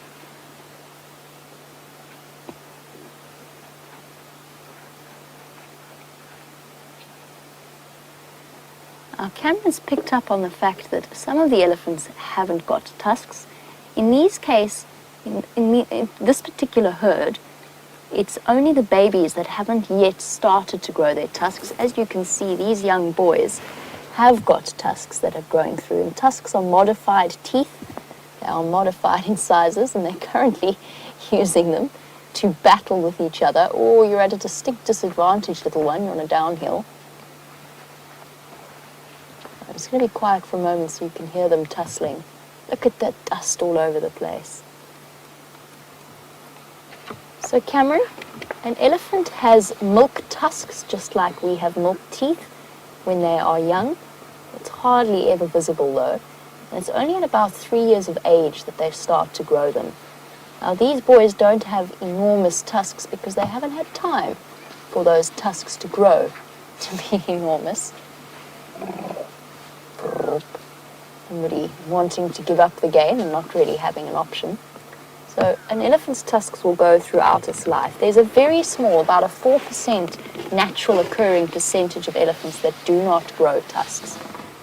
And unfortunately, in certain parts of Africa, that is a physical or a genetic trait that has been artificially selected for by the poaching problem. And what it means is that 4% was the naturally occurring number. That's now reduced, or that's now increased to around 30% in certain areas. Look at this little mischief. What are you planning on doing, mister? Are you terribly intimidating? Oh, so scary. A young male that wants to get involved in the fight with the older males, but is a little bit too small, so can't really do that. And so he thought he'd come and wave his head and his trunk about and just test just how scary he really is. Sightings like that are so very entertaining. Now, Cameron, with the tusks, with the little males, you were wondering about how long a tusk could actually grow. And the answer is absolutely enormous, up to 6 odd feet in length. Now, Cameron, there's a wonderful museum in the Kruger National Park called Letaba, or it's within the Letaba camp, and it has records of the... What are you trumpeting at? Oh! Very upset somewhere there. Now, it's got records of some of the most magnificent tuskers, and they're called, elephants with big tusks are called tuskers because, just like with people, we've got different physical traits. Some elephants are genetically programmed to have enormous tusks. Some are genetically programmed to have very small tusks. And this particular museum is dedicated to some of the largest elephants. There was Mfufunyan, and now, for the life of me, there was Jamu. I can't remember the others, but there's a whole list of them. And those tusks, some of those tusks, just one tusk weighs about double what I weigh, close on to 200 odd pounds. So they are can be exceptionally enormous and very, very long. And that's only really in the males. It's only really the males that get to that extent and that kind of thickness. I'm talking tremendous girth of those teeth. And they are just that. They are ivory teeth, modified in sizes. So they can grow enormous. Unfortunately, big tuskers have become less and less common. And part of the reason behind that, although it's something that doesn't occur in this particular area very frequently, we don't have a massive problem with it, but a lot of that has been throughout Africa due to the poaching of the elephants for their ivory. One of those tremendously sad losses.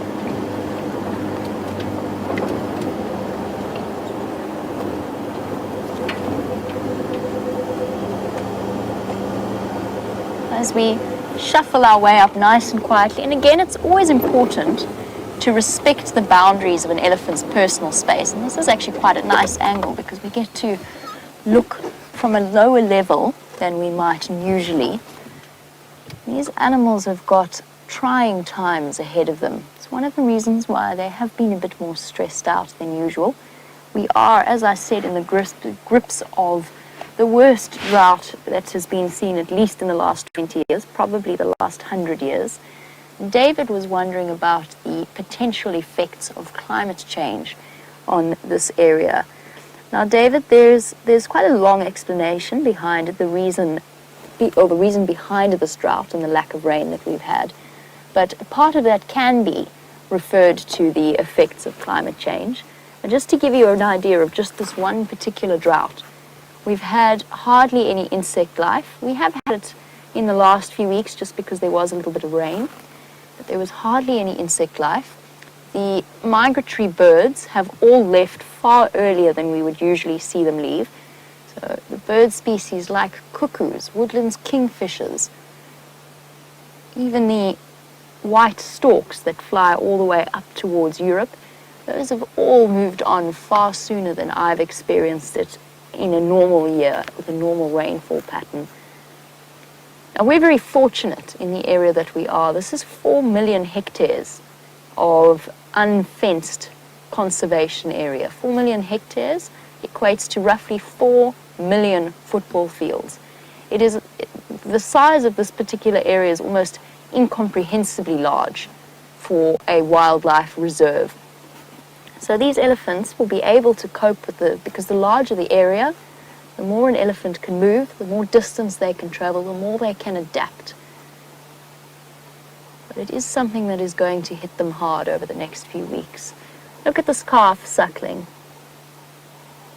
Oh. Mom decided now is not time for lunch. Now, Webb, I've mentioned just having total respect for the animals of this area. You were wondering if the vehicles impact or upset the animals in any way. The answer is, do they upset them? Do we upset them? No. For the most part, absolutely not. Most of these animals have gone from birth up until the age that they are now with safari vehicles moving around them with guests. So it's something that is as much a part of their natural environment as the grass and the trees and the leaves. Do we have the potential to scare them? Yes, absolutely. If you drive into their personal space, if you go too fast, if you rev your car too loudly, make too much of a noise. Do we have absolutely no impact on the animal? No, absolutely not. Cannot possibly claim that we don't have some kind of an impact. For elephants, it's actually fascinating because, in my personal opinion, the babies very often love having us come around because they don't have to feed as constantly as the adults do because they've got access to mom's milk, and they've got all of this learning process happening within those gigantic brains of theirs. And a human arriving with the vehicle is a really nice opportunity to spend some or have some extra and additional entertainment. Now, a human being on foot is a very different thing.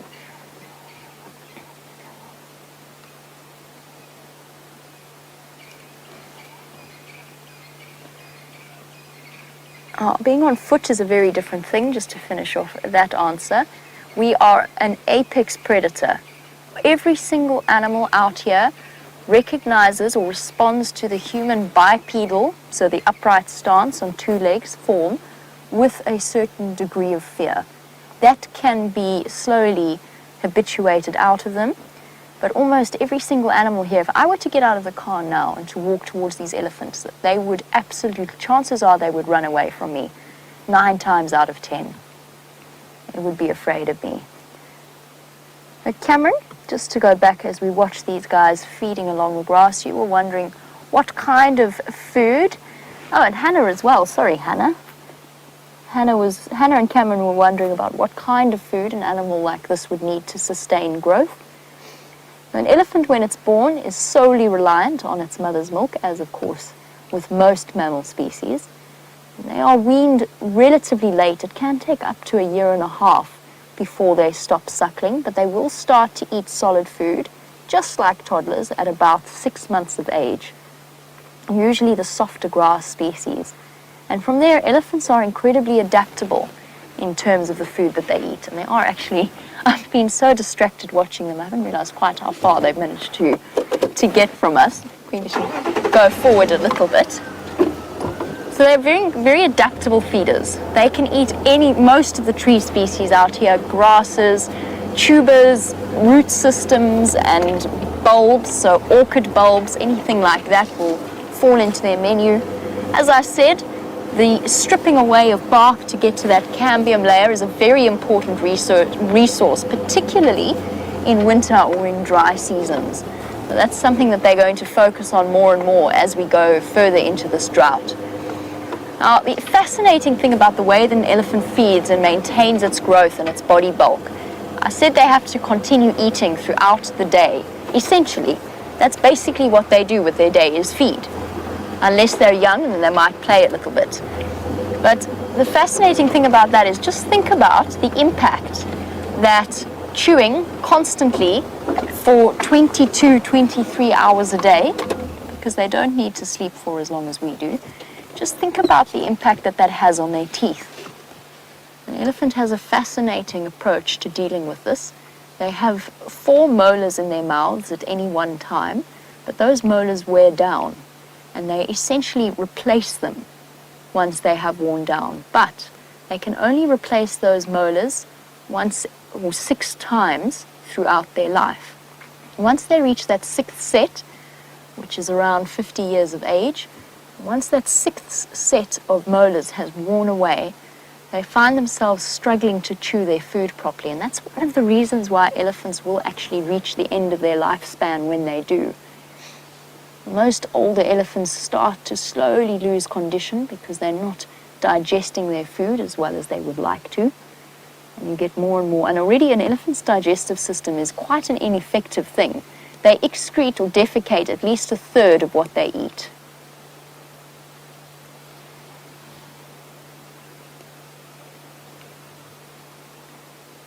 So once they reach that 6th set, they go and they feed off the soft food in the riverbeds.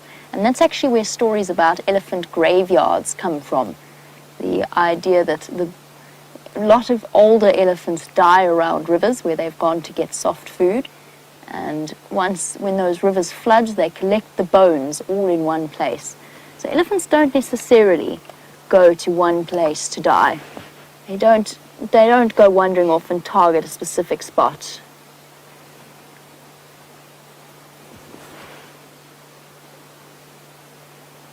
Patty, you were wondering, as we watch these elephants, a little bit about their sensory development. You were wondering if they see color or only in black and white. And their eyesight is not nearly as good as ours, especially during the day. Their vision is not completely grayscale. So although it is almost essentially black and white, they do see splodges of certain colors. As far as I know, that excludes the blues and the greens. And they might see a little bit of yellow, a little bit of red, but it's a very different style of vision than we experience. Hello, boy. What you doing? You're straggling. The elephant, far more reliable on its sense of hearing and its sense of smell. Those are the dominant senses within an elephant. Look at all of the scratch marks around his ears from where he's walked through the trees. I'm going to let this gentleman wander on past me. I'm going to head off in search of one of Africa's other iconic animals. And while I head across in that direction, let's find out what Mr. Brent is up to. So we have found the most incredible bug. And it's actually the larval stage of an insect. I'm just trying to get him to turn his head a little bit for us there. Now, just judging from the shape, it's either a hawk moth larvae or a swallow-tailed butterfly. Now, you can turn a little bit more. Just that. Now, you can see he's got a very distinct eye. Now, if I were a predator and I hit him a little bit, attacked him a bit, he's not doing it now, he's got used to me, but he squashes his neck in and he mimics this head of a snake. Isn't that incredible? That's his defense mechanism. Amazing little creature. Now, we're actually in search of lions at the moment. We heard calling very close to where we are. But while we were going, I just happened to notice this critter crossing the road. You can see quite a few of the hawk moths have this very distinct little, almost rat's tail that sticks out.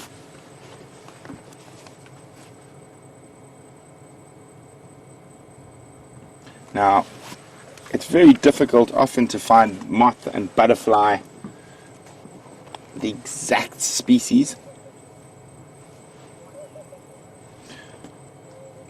Well, I'm going to keep trying to identify this guy. I'm going to let him look at me. Maybe it'll come to me. But we're going to keep looking for the lions that were calling in this area. Christina's wondering what is the temperature at the moment, and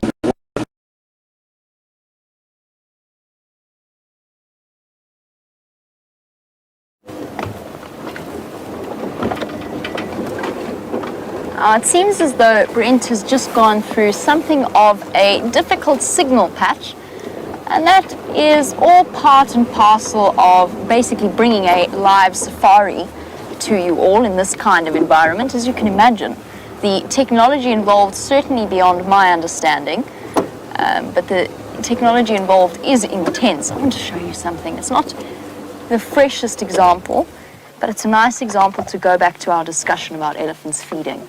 So I'm going to do a quick scan. I don't think there's any elephants around me. We haven't gone far from them. They are just behind us. To show you something about elephants feeding.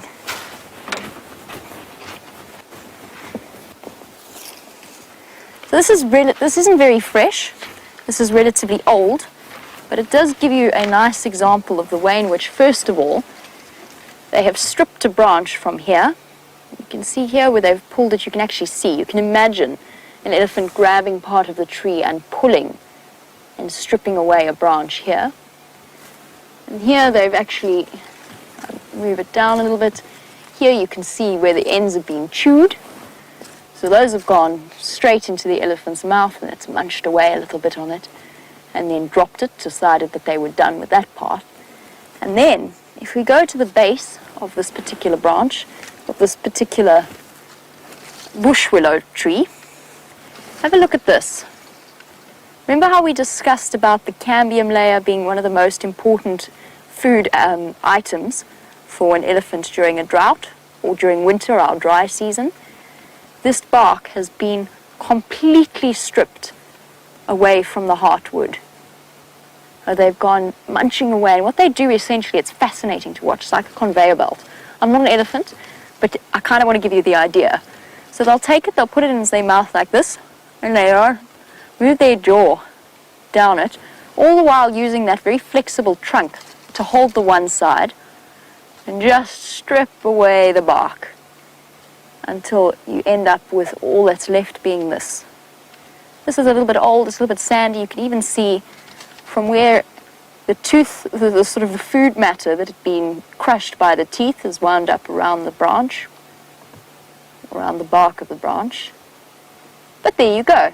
Just to finish off our discussion, and like everything out here, a big animal like this will leave all kinds of tracks and signs. And tracking an animal is not just about its footprints. It's not just about the marks in the sand that the feet leave behind. It's about the impact of every single aspect of its behavior and the way that the impact that it has on the world around it. And in the case of an elephant, that impact is absolutely enormous. 300 kilograms of food for a big elephant.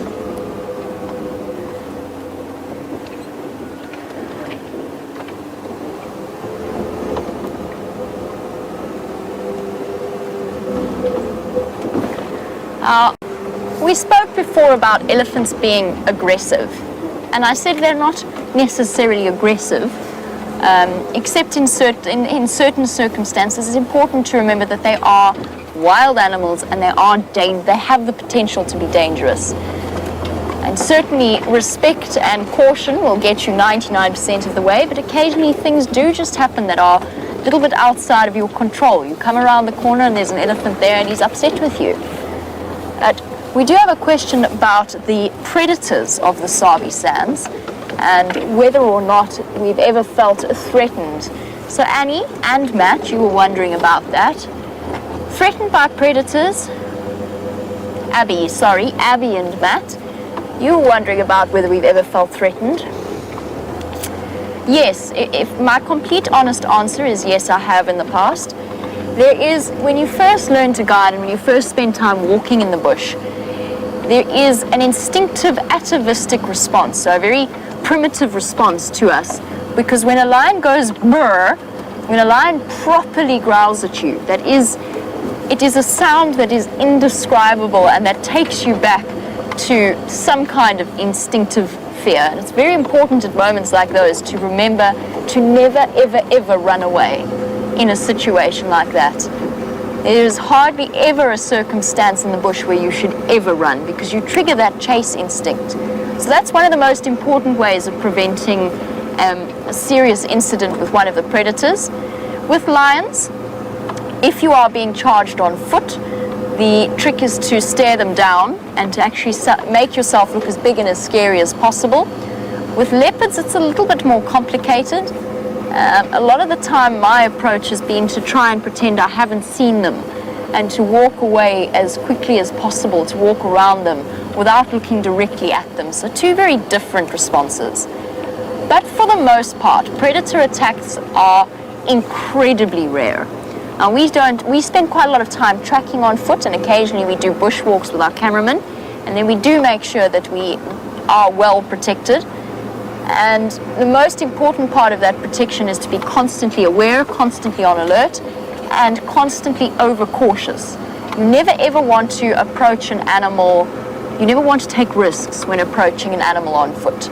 In the vehicle, a predator is not really a threat. There are the occasional very limited circumstances. For example, there was the leopard that grabbed one of the safari guides in Kruger by the arm last year. That was a very, very small exception to a general rule. That leopard was very ill. There were problems with that leopard. But for the most part, the predators of the Sabi Sands are so accustomed to having vehicles move about them that it's just part, as I said, of their day-to-day life. And we're very lucky that our camera crew is also exceptionally professional. With Jean-Andre sitting on the back, he takes a slightly higher position. He's slightly more in the animal's eye line, and it's something the animal will be keeping a closer eye on him. But our cameramen know exactly how to act around the bigger animals. Now, in my experience, it's far less about the predators and more a caution of particularly hippopotamus in this drought session, in this particular drought time, and buffalo. Now, Hannah, you were wondering if I have a favorite animal that I like to follow. It's so difficult, Hannah. I always enjoy spending time with elephants. They've always relaxed me. They put me in the most incredible mood. Even when they are feeling a little bit feisty, it's still an incredibly privileged feeling to experience. Now, my personal feeling, I've spent quite a lot of time with rhino in my life.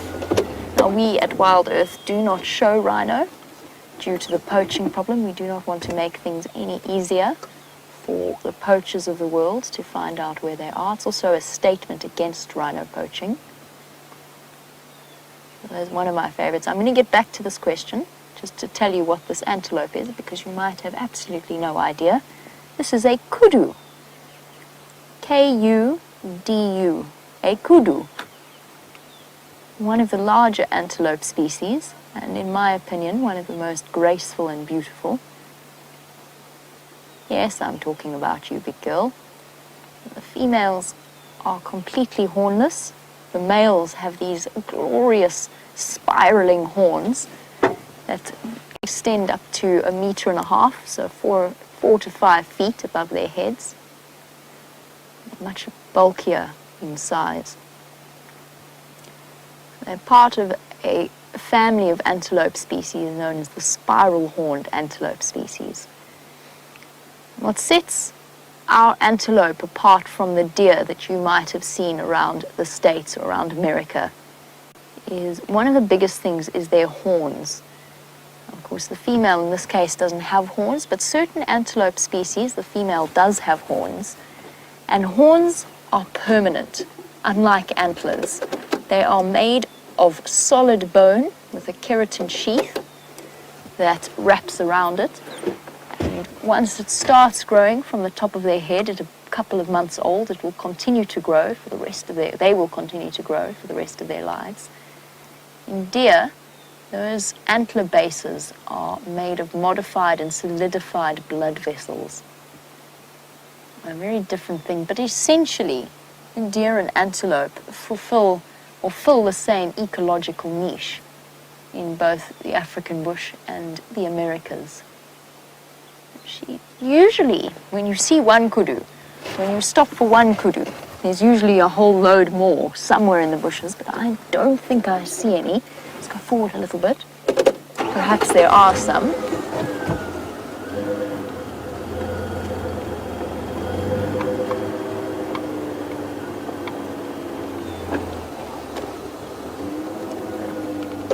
Hello, gorgeous. Thanks, girl.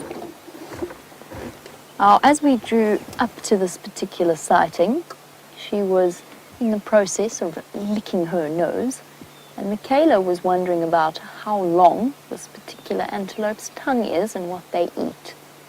Our kudu is largely a browser, which means her diet consists mainly of leaves of trees.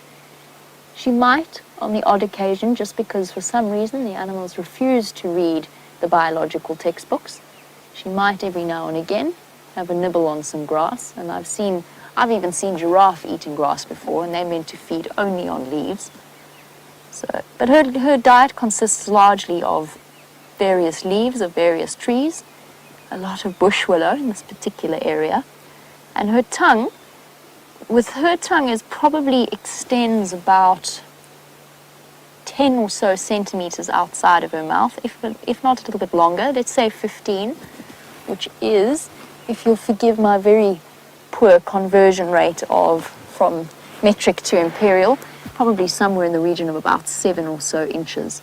Giraffe, on the other hand, and we could well see a giraffe, there are lots of them about at the moment, a giraffe's tongue extends for up to 1/2 meter.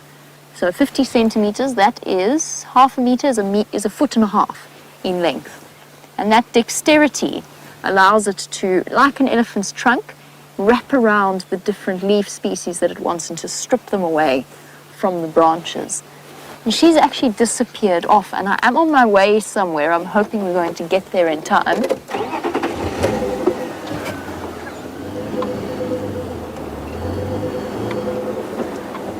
Now, to go back to the question before we stopped for the kudu, about my favorite animal to spend time with. Now, my favorite predator is a spotted hyena.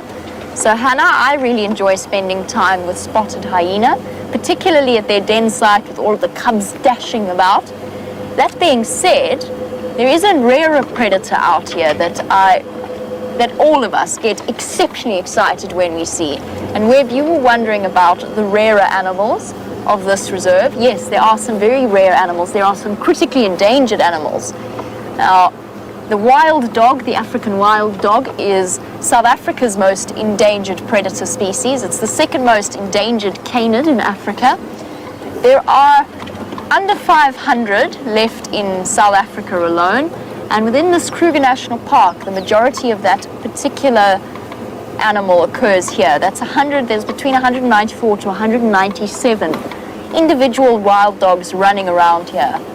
And that's just because wild dogs, for an incredible duration of their life, they have been considered to be vermin to be exterminated, particularly in farming sort of social circles. And it's only recently that really serious concerted efforts have been made to conserve them. And there's one other animal that is exceptionally rare. I haven't seen one yet, but I know that they occur here. And that is a pangolin. Now, a pangolin And I'll leave it up to you guys when you're done with this class to Google what a pangolin looks like. It looks like somebody put a kind of a curse or a spell on an artichoke or possibly a pine cone, sort of a walking pine cone. It's a scaly anteater of about this big, really, really wonderful, very secretive nocturnal animal, and probably one of the most poached species in South Africa, if not the entire world, to be completely honest. So yes, there are some very rare animals out here. And we are so fortunate to be able to live and to work in an area where they are incredibly well protected.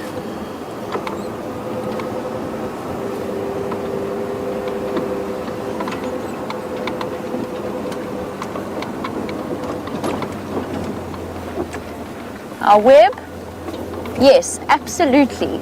This reserve is protected, and a great deal of effort, work, and money goes into protecting this particular area. Now, it's a fascinating thing because our conservation concepts grow and they change throughout our time or throughout the years. But Webb, no, there's no danger of hunting. Is there a danger of poaching? Yes, there is. And that's because despite best efforts to be able to completely remove that threat of poaching is very, very difficult to do. And to go into at length the reason behind that and to really go into this is we don't really have the opportunity to do. But suffice to say that there are, within South Africa, there's an enormous socio-economic gap. I'll leave it up to you, Webb. There's lots of research available for you to do. The Sabi Sands that we're in at the moment is fortunate. There's resources that will allow for the animals to get the best protection feasible, best protection possible. Now, one of you asked about, do the cars disturb the animals? And I said to you, not necessarily disturb, but they do have an impact. But you understand why it's so important that the animals are comfortable around vehicles. Why? First of all, it's magical for us because we can watch them go about most of the time their wild behaviors without any kind of interference from our vehicles. We can observe their natural behavior. But an animal that can be seen, that is happy and comfortable to be seen by tourists, will mean that more and more tourists will come to watch the animals. And the money that goes in or that comes in from tourists visiting lodges is a crucial part of the animals' conservation and the conservation of this area in general. So can I say that there's absolutely no risk of poaching here? I absolutely can't. Unfortunately, I would love to be able to. And that's not for want of trying or for best efforts, but it is one of the best protected places in South Africa, and for that I am exceptionally grateful.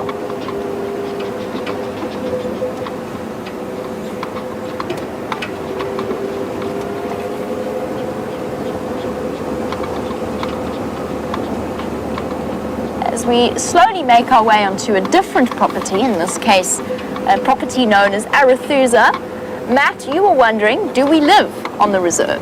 And yes, we do. We live on the reserve, the cameramen live on the reserve, and of course there's a whole team behind us that you guys don't necessarily get to see on screen, but that play a vital role in the way in which things work. For example, our lovely directors, in this case Kirsty and Rebecca, who are going through your questions and feeding them to me through this earpiece. And we all live here, and we're not the only ones who live here. There's guides and hospitality staff, so the ladies who do housekeeping, clean the rooms, the trackers who help us find or help the lodges find animals, the vast amount of maintenance staff, fixing the pumps, anything like that. So yes, we do all live out here. It's essentially a very, very small, very tight-knit community. We all know each other exceptionally well, as you do, because we spend time, or a lot of time, in a very confined area. And it's one of the things that I absolutely love about being out in the bush like this.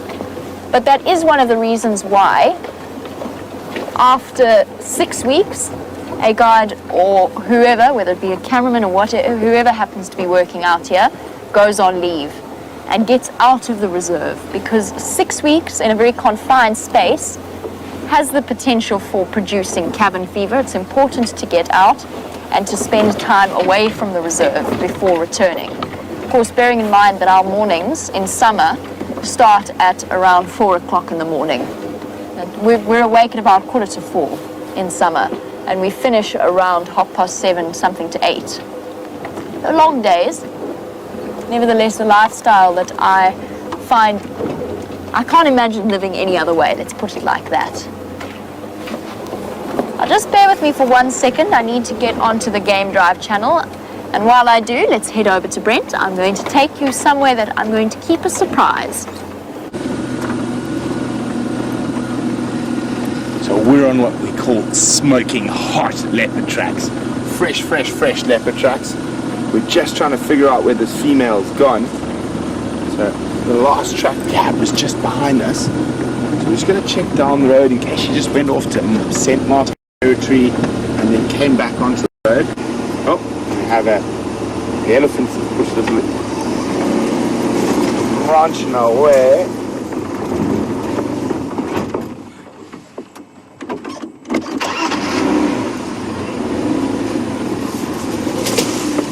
Just checking very carefully now. The herd of elephants could have spooked her. She might have just done a bigger loop.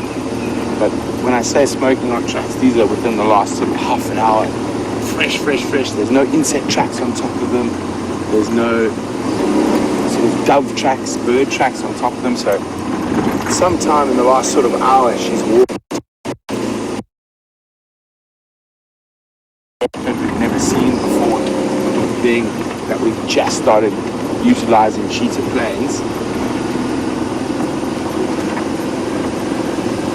Checking in the trees, maybe she's got a kill, maybe she's come back.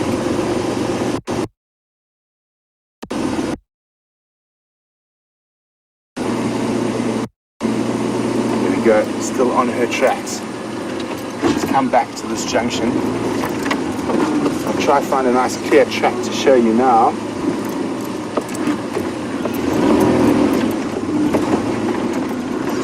Got that one there, Brian.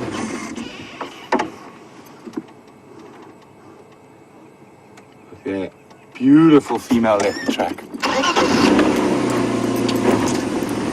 So we're still on her tail. Chloe's wondering what is the distance between Jamie and myself. Oh, probably quite far. Probably about 9 kilometers, 10 kilometers even. I'm right in the southeast of the northern Sabi Sands, and Jamie is in the west.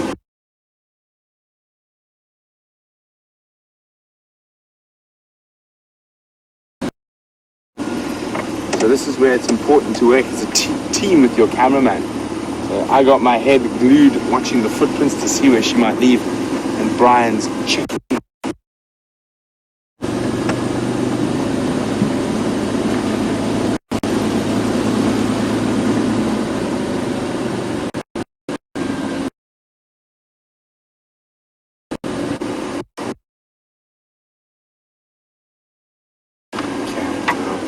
Gets a little bit more hard like things. So a lot of finding animals out in the African bush is also knowing their behavior. So I'm confident that she might just stick on the road. So while it's hard, I'm not going to strain my neck and look at the ground, but I will check again as soon as it gets soft.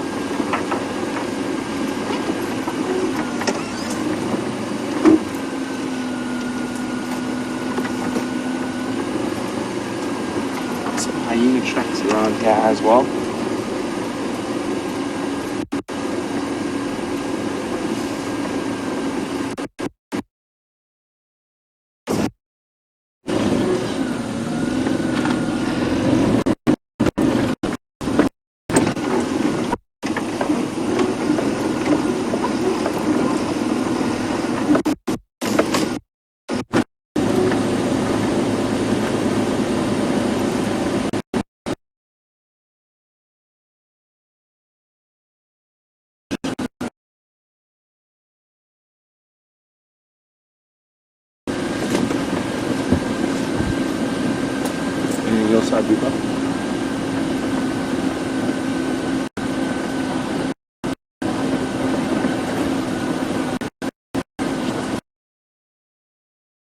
we're going in. Jump back on board with Jamie, and hopefully we'll have a leopard for you when we're back. I'm on my way to taking you to a very special surprise and another one of Africa's iconic animals. Some of you may have already guessed where we're heading, but before we do, I always think it's important to just stop and to take in the view. Unfortunately, this is probably the worst spot I've ever stopped and taken in the view before. There's some trees. There's a tree line and a bush dinner site, in case you were interested in the giant concrete ring. Right, so some very good thinking there on my part. Very well planned. My only defense is that you did rather take me by surprise as Brent's signal disappeared. I'll try and find you a different view, shall I? Or we'll just head across to where I'm planning on taking you. Now, with any sighting out here, with any time that we spend out here, remember how we spoke about respecting the different animals? Now, part and parcel of that is there is a limit to how many vehicles can be with an animal at any one time. And usually that limit is about 3 vehicles, so 3 vehicles at one sighting. If the guide, in the guide's professional opinion, having 3 vehicles is a bad idea, they will restrict it to 2 or even to 1, or in certain cases, we have completely shut down the sighting totally, so no vehicles can go in there. So it's very much an important reflection of the respect that we have for the animals. Now, in this particular case, one of the reasons why I had to jump onto the Game Drive comms, the Game Drive radio allows us to share each sighting with the other guides, so the other guests have a chance to see what you have found, and you have a chance to see what the other guide has found. But there's a very important procedure in terms of lining up for a particular sighting and spending time at a particular sighting. So what I had to do there was just chat to the other guides and have a chance to ask them whether or not I can make my way in. Luckily for us, I can. Unluckily for us, it's been a while since I've driven down this road. Fairly certain we're on the right way. This is half the fun though. Driving down a road that you kind of know, and you're not lost, but you're not 100% sure exactly which road you're on either. All part of the great adventure. I've decided I've had to take a slightly different route, and that goes back again to the respect thing. The reason why I've taken a totally different route to the one I might have taken directly to this particular animal is because there is a leopard called Shadow, and this particular leopard has brand new cubs, and they are right in the direct route of where we would be going. So we won't be making our way past there. We're going to be giving her plenty of space at this particular time, and it just means that we had to take a slightly more circuitous route to get here.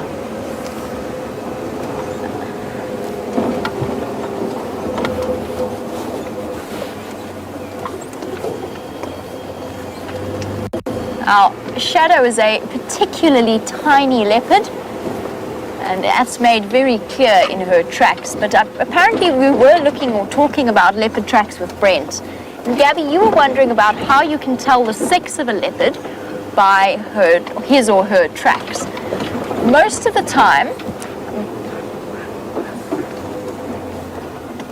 time, Gabby, it is done purely by size. Sorry, the impala are calling in here, but I think they're just making a noise. Oh, we better hurry.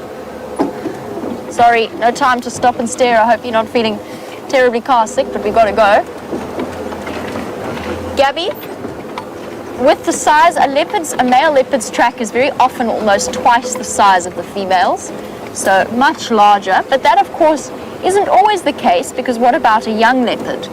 Now, in the case of young male leopards, even by about a year old, their feet are slightly bigger, their tracks are not quite as neat and as rounded as the female's tracks, and proportionately, their toes are larger compared to their back pad than those of a female. The female's toes are proportionately smaller when compared to the heel of their foot. Now, usually I would stop and draw this for you, but unfortunately I can't. I just have to keep going across through in this direction. Otherwise, we're going to run out of time and you won't get to see my surprise. And that would be relatively tragic.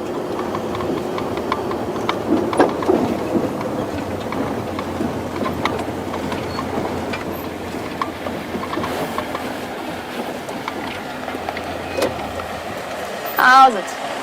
How's it, man? Good, and you? Good. Hi, guys. Hi. Just on my way to those Ngala. Okay, for the second one, maybe just check that you're going to safari. Awesome. Perfect. Sharp. Thank you, man. Cheers, guys.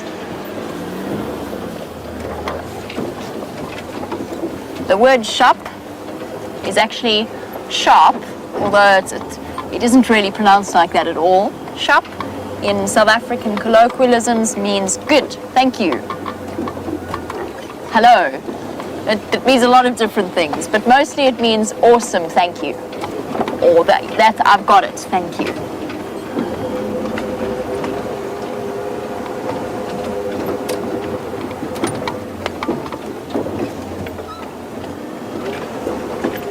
As we make our way to this particular sighting, David, on the subject of leopards, you were wondering about leopard territories and whether or not they have feeding territories. Oh, everybody duck, watch your heads. Branches in the road. David, it's not so much feeding territories, although that's part of it, is resource-themed territories, but it's also for access to mating opportunities and to protect their offspring from the attentions of other unrelated leopards. Now, it's difficult because we tend to think of a territory as an area that fits up against another territory like a puzzle piece. That's not really the case. The borders of the territories are very, very fluid. I can smell an elephant somewhere here. So the borders of a territory of a leopard can be quite fluid, but essentially the definition of a territory is an area that is regularly patrolled and defended by the animal concerned. So yes, leopards do have territories. They are territorial.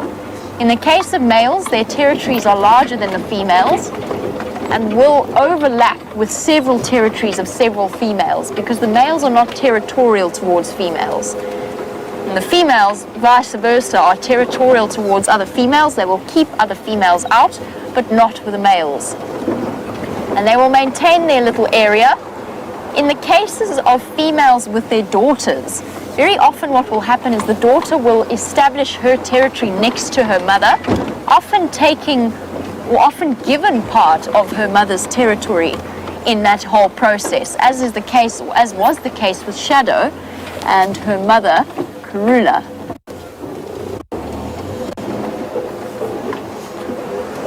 So a leopard does have a territory. The males are fiercely, once they leave their mothers, they don't tend to have a territory for the first few years after they've left their mothers at about 2. So they move on a regular basis. They are essentially what is known as nomadic males. Sorry guys, I just need to listen to the game drive for a second. They're essentially what are known as nomadic males until they're big enough and strong enough at about the age of 6 to 7 years old to start really competing with another male for territory. And a male that's reached about 12, 13, maybe even around 11, gets a little bit too old and past his prime to defend a territory, and he will then be usurped and kicked out of that area by a younger male. And what that does is it means that the female genetics in an area stay very similar, but the males keep things fresh and create genetic variation. And Jacqueline, with the discussion about the leopard's territories, you were wondering if leopards travel in groups or in packs. And the answer is no, they don't. Leopards are purely solitary. The only time you will see a leopard with another leopard is if they are mating or if it's a female with cubs. Very occasionally, the males and the females meet up outside of that mating period, just because their territories, as I said, the male's territory overlaps, and he doesn't feel the need to chase her away. So occasionally they meet up and they spend maybe a couple of hours together, sometimes share a kill. But for the most part, a leopard far prefers to be a solitary animal. very unlike the lion. The lion is a social predator. And the more the better, the more the greater the chances for success.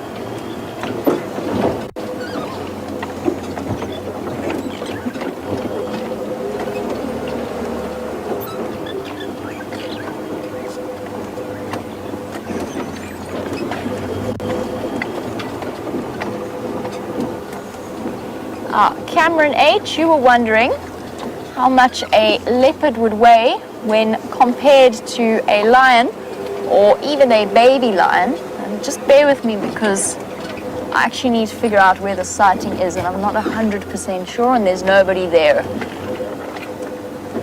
So just bear with me one moment.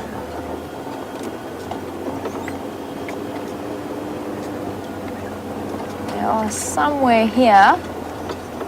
It's just a matter of figuring it out.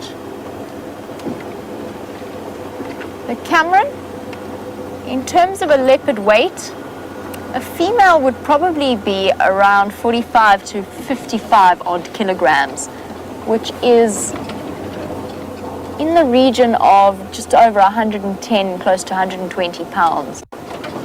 And I'm sorry, I actually can't fully answer your question just yet, because I do need to see if I can't figure out where these animals are, and I don't think they're this way.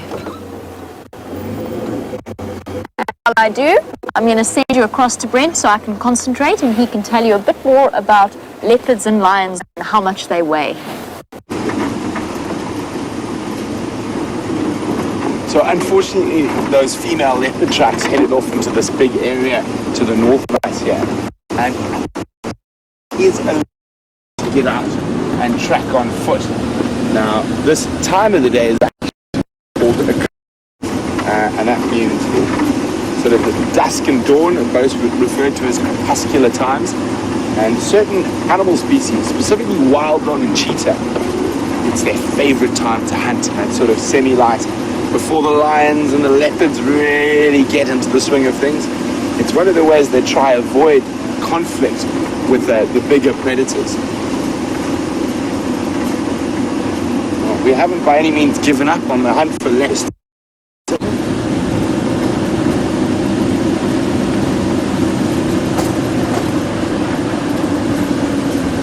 By Cameron H would like to know, how much does a leopard weigh compared to an adult lion? Well, let's start with the males, Cameron. A male lion is the biggest predator we get out here. Now, they can weigh up to 230, 240 kilograms. Normally, however, they're around the 200 kilogram mark, and I'm trying to put that into pounds for you, but my maths is terrible. But just think about it for a second. A lioness, probably on average around 120 kilograms. Now, a big monster male leopard is 90 kilograms, which is around 200 pounds. So a male lion is probably 400 pounds. Yeah, 198 pounds is 90 kilos, and 200 kilograms is then would be over 240 pounds. No, 440 pounds, forgive me. So massive difference. And then a big female leopard is probably 55 kilograms, so 120 to 140 pounds. And then the lioness is, of course, probably just under 300 pounds. So vast difference in size. And leopards have adapted to avoid them by climbing trees and taking their food up trees.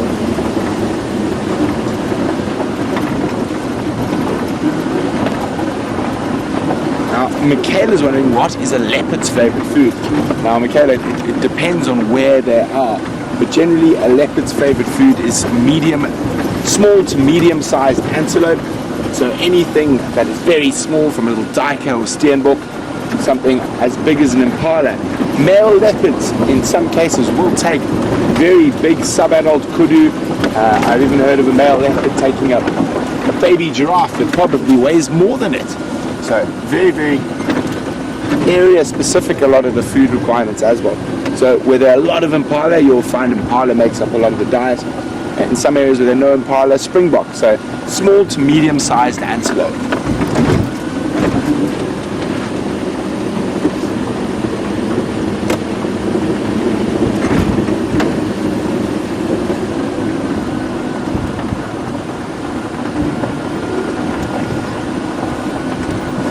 Hi Carter. Carter's wondering how rough the terrain is. Now, as rough terrain goes, the Sabi Sands isn't too bad. There are some areas that are quite rough, and it's generally because they're thick rather than the terrain's too steep or too rocky. So we're quite lucky in that regard. During the wet season we can get some mud and get stuck, but the terrain isn't too bad compared to some other places in Africa.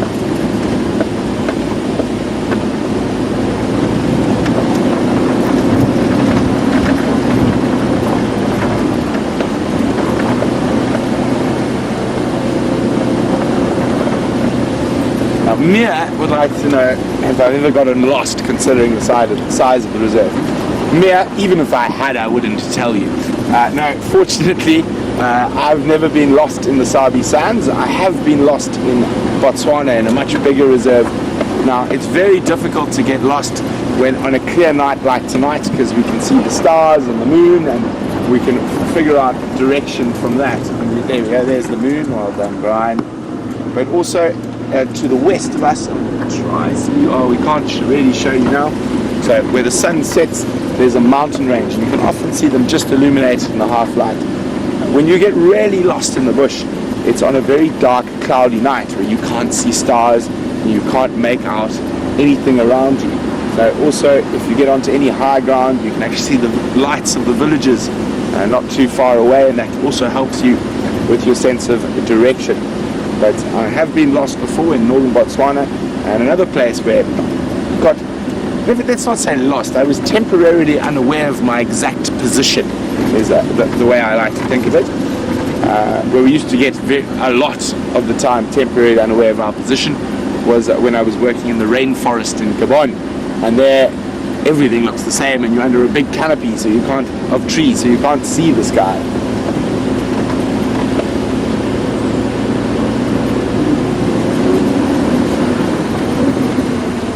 As I think I just need to do something quickly to help make my aerial just got bent by a tree. There we go, now I should be able to hear a bit better.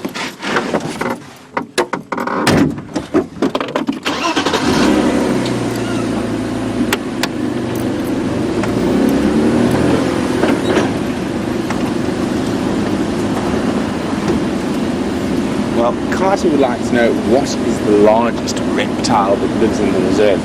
Now, Carter, it is probably the Nile crocodile.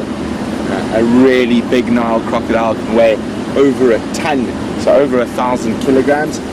Up here in the north, we don't have any really big permanent rivers, so they're probably a bit further south in the reserve, but the largest reptile is the Nile crocodile. And then the largest snake, probably the African rock python, that can reach about 5 meters in length. I have heard of some being well over 5 meters and weigh sort of 50 to 60 or 100 to 150 pounds a snake. The longest snake is probably still the python, but after the python would be the black mamba. And we do see them quite frequently. Now, they're not black as their name suggests. It's the inside of their mouth that is jet black. And that is a warning system, so often if you disturb them or scare them, they'll puff up their neck and open that mouth, and that black mouth is to say, be careful, I'm dangerous.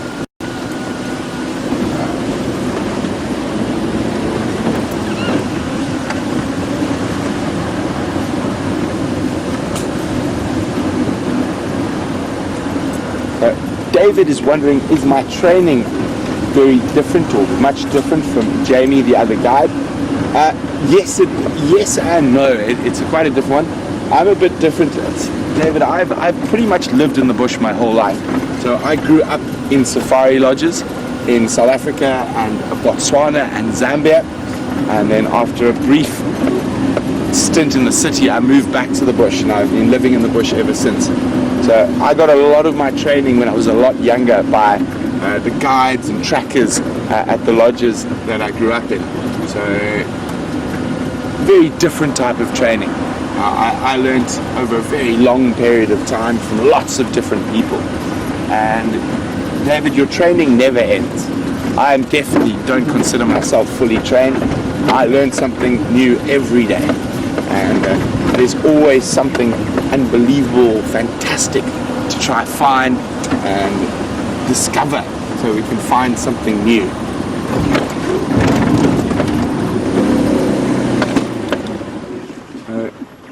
We've just stopped on this large open area, and being at dusk, it's a good time to have a quick look for cheetah. Now, they quite often like to move through this particular open area.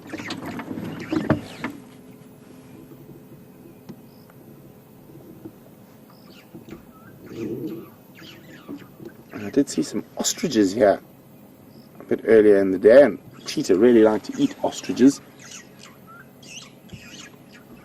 There the ostriches. You see that? Can you keep going by? There. Very far away, unfortunately. Oh, yes, there they are. There's a male and female ostriches and a herd of buffalo.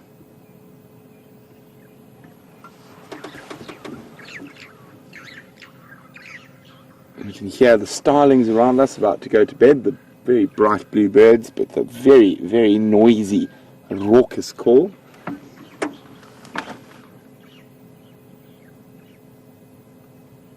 Oh, this is just one of my most favorite times of the day, this and dawn. And the bush is changing. The daytime stars are about to go back to sleep, and the nighttime animals are going to come out.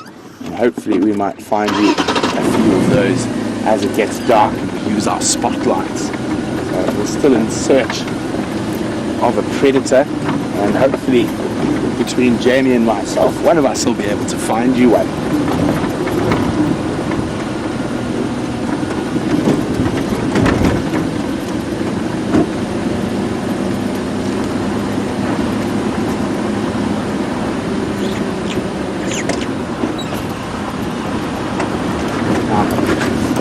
Michaela's wondering what is the most interesting animal I've ever seen on the reserve.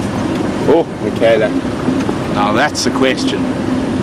I've worked quite a few different places in the Sabi Sands, and I'd probably say outside of your more traditional interesting animals, outside your big hairies and scaries, one of my favorite little creatures and the most interesting little creatures that I've seen is the pangolin, which is, the best way to describe it to you is it's like an armadillo, but it's not. So it's a scaly anteater, and incredibly difficult to see and find.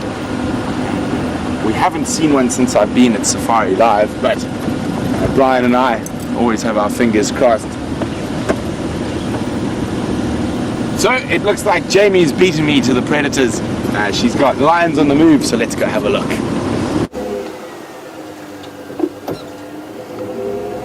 You've arrived just in time to get to see a very brief glimpse of a lioness on the move. Now, they decided at this particular moment that they were going to go walk about as night falls and hunting time begins. They are looking exceptionally hungry. There they are. Can you see them there?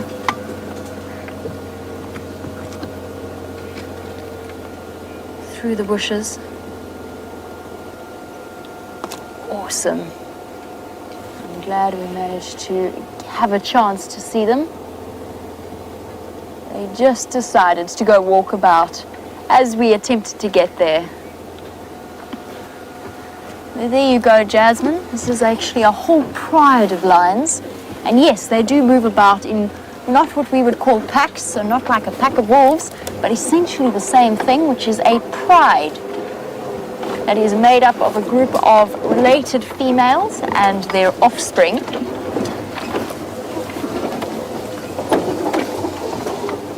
Hello, girl. And this particular pride is on the hunt.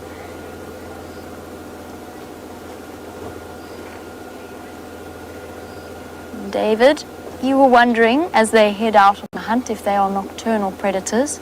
And yes, absolutely they are. Bear with me one moment. I'm just going to try and get a slightly different view. David, they will be out hunting at night. And they wander off into the night on the hunt. Going to be saying goodbye to the class of Mrs. Clark at high school. They are disappearing into the night, so this will be our last view. I hope you guys had a wonderful time and that we will see you on the back of our vehicle once again. So from Jandre and myself and from all of the Wild Earth team, don't forget we do this twice a day, every day, and hopefully we can inspire some love and some interest in this incredible world around us. All right, have a wonderful day to all of you. For the rest of our internet audience, we are continuing on. Unfortunately, we may have to abandon this relatively soon. It is incredibly dense vegetation and they are going to at some point go into hunt mode. I don't want to interfere with them in any way, especially not looking as hungry as they are. So we shall get one last glimpse of which direction they're going in. I can see Tristan up ahead of me.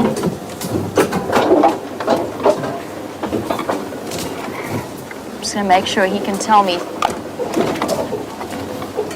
to turn off if I need to. Oh, that's not smashed our rig. It is really, really densely vegetated in here, and there are other vehicles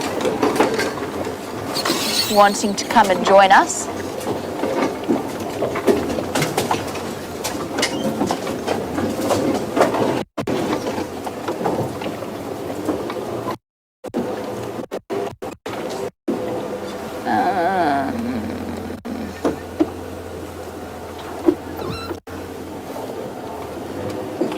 Okay, let's see if we can't figure out a way through here. No, I can't get through here. I'm going to send you back across to Brent while I try and figure out my way through here. And I will be back with you shortly.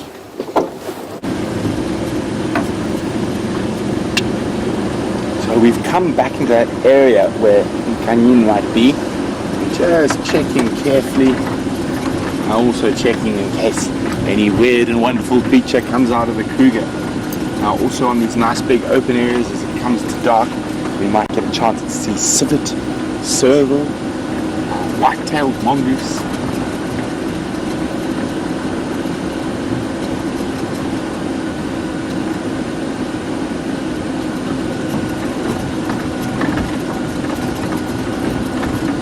I think this is the first time I've really driven in the dark in Cheetah Plains, so quite excited. And the fun fact is that we are the only car on Cheetah Plains at the moment. There's no one else. We have it all to ourselves.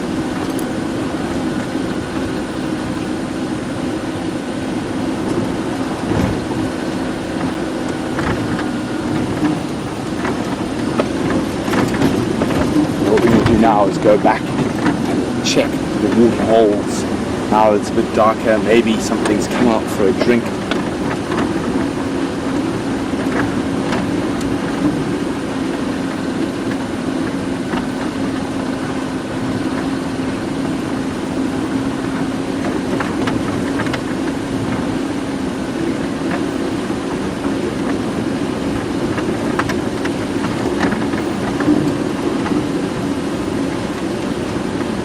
It is a gorgeous, gorgeous evening. Beautiful light in the sky. Now let's try and add some creatures in our spotlight.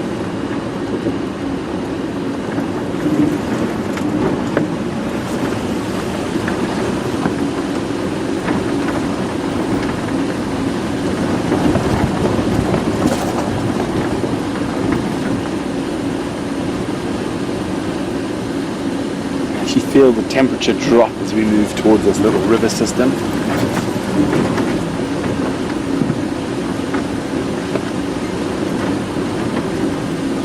temperature's actually almost perfect at the moment. There's a slight cool bite to the air, but it's still not uncomfortable.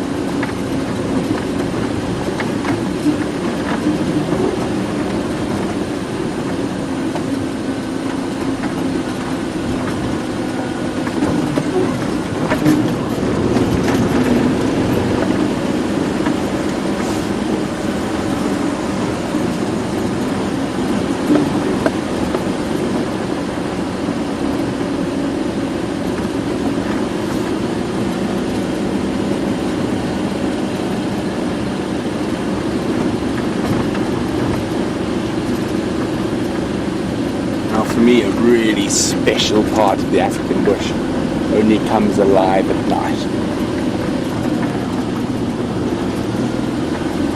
I've had really amazing sightings, very special moments in pitch blackness out in the bush.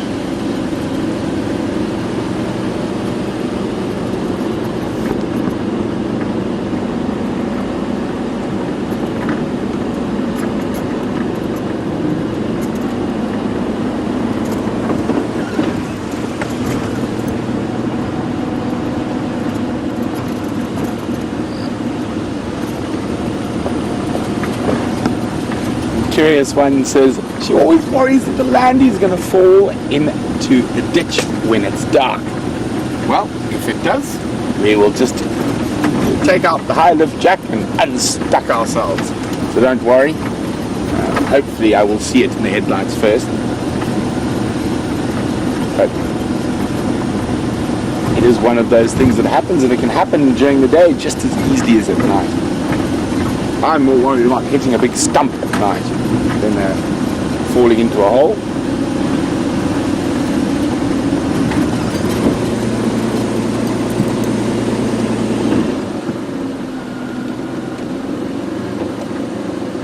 Got him there, Brian.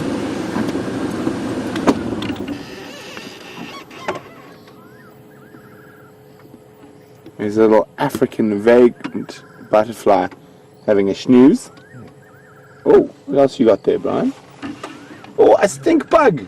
We've hardly had any this year. Look at that, a shield bug. Oh, smelly. Let's hopefully none of them get attracted to my light and fly into me tonight. Well spotted, Brian.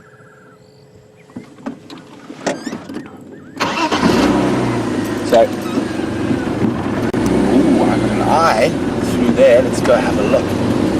But while we go have a look where that eye is, Tom in Dallas is wondering, is Kruger open to everyone? And are we prohibited or prevented from going there? Tom, it is open to the whole Sabi Sands along the eastern boundary, but we are not able to go there. A lot of these western areas of Kruger are what are called wilderness areas. So there's very few roads, only a couple of maintenance roads for anti-poaching patrolling and things like that. And there's masses of Kruger that are left just for the animals to live out their lives without too much interference. I think that eye was a bush baby, but it was a bit far.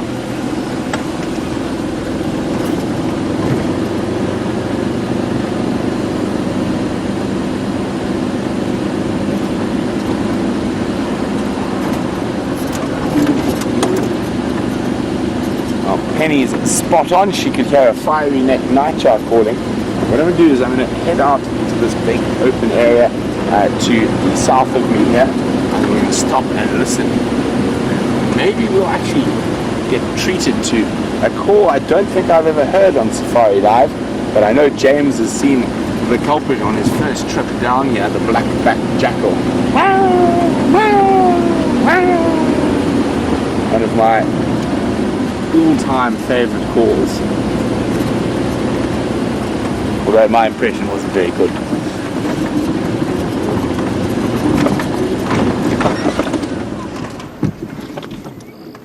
Thought I heard a hyena starting to whoop.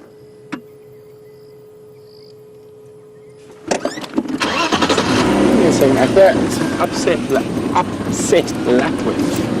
Now they live on the ground, so could be something that upset them. Let's just check with the spotlight. No, I think it's just the wildebeest out in the zone there. It's caused them a bit of angst.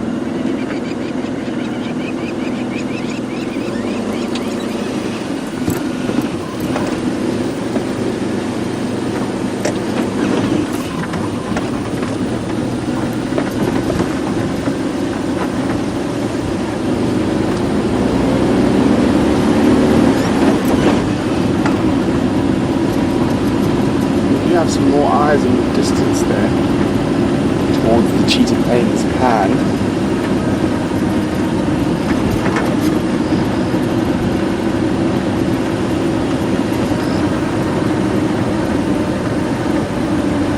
So TAC in California is wondering how big is Cheetah Plains. It's 550 hectares, so 1,200 acres, give or take. My maths and the conversion rate's being horrific. But in hectares, it's 550.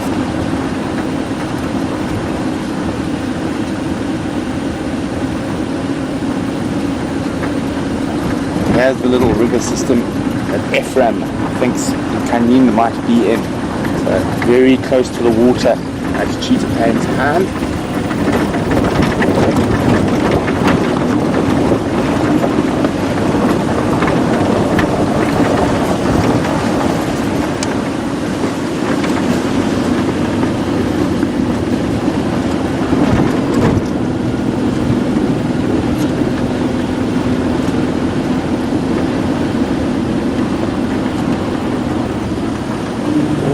Goodness. Now this could be quite special. I'm just going to try to position ourselves in the right area. But there seems to be a big herd of elephants at the pad.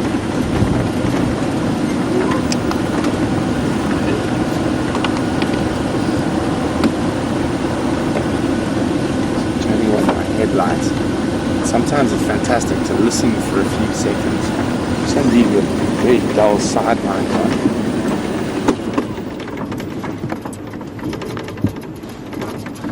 Hello, Elise.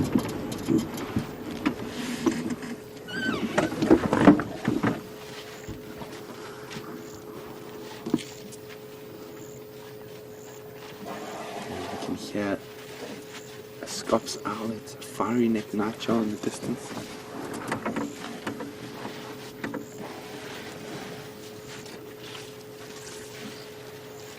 The ellies slurping up the water.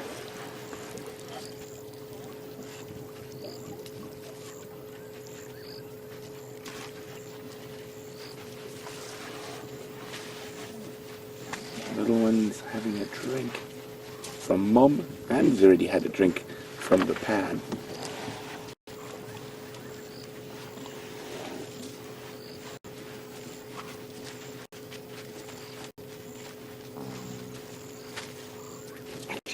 Footsteps on the grass.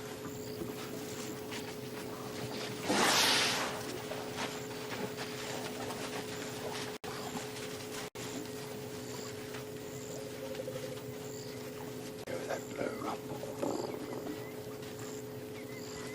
Oh, Eddie, what have you seen? Let's look just beyond. Check the clearing.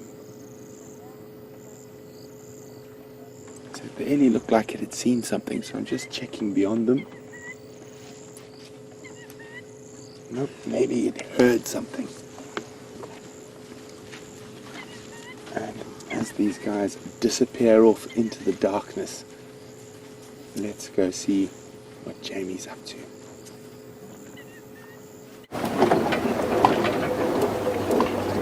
Now guys, as you can see, I have left the Nkuhumas moving through a very, very dense block, and mainly I left due to the fact that they are trying to hunt, and the block that we were walking through was incredibly noisy. So just left them. Sorry, I'm just trying to turn my game drive comms down. It's interesting, the volume button very often swaps around. All of a sudden it's a different volume button to the one that it was yesterday. It's quite fascinating. But yes, we've left the Nkuhumas. and I'm currently taking the long way around Arathusa to avoid Shadow and her cubs that were last seen on Zebra Drive. I don't know, Jean-Andre, that probably won't come out on camera, will it? That water bucket. No, it's a little bit too dark.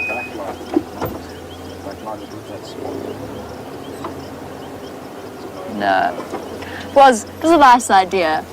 There's a lovely spotlight that shines out across the dam, and just as I went in front of it, a waterbuck walked across in silhouette in front of it. And it seems as though they are moving off, so that definitely won't work. But yes, obviously making every single effort to avoid Shadow wherever possible, where she does have her cubs at night. We're fortunate. It's one of the reasons why we prefer to know roughly where a den site is when a leopard has young cubs, because in that way, when you're driving around at night, you can actually completely avoid that particular area if you know that they are around there. So that's one of the reasons why it's nice to know where leopards are. Now, I've just turned off most of my lights as we go past the lodge, so that we don't disturb any guests that might have returned early or that might not have gone out on game drive. And we'll be taking the long way home this evening.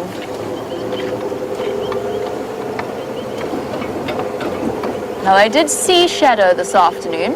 She's moved her cubs to a road called Zebra Drive, so fortunately, thank goodness, no longer on that main road. She picked a very interesting den site, as did Karula. They've both done that, where they chose a spot on a main road where there's sort of a constant passage of vehicles. It's absolutely fine when it's safari guides, but there's also all kinds of delivery trucks, electricians, and so on. I think we're all considerably, as a general guide body, we're very relieved that she's decided to move them away from there. The lovely lights of Arathusa have passed, so I can turn mine back on.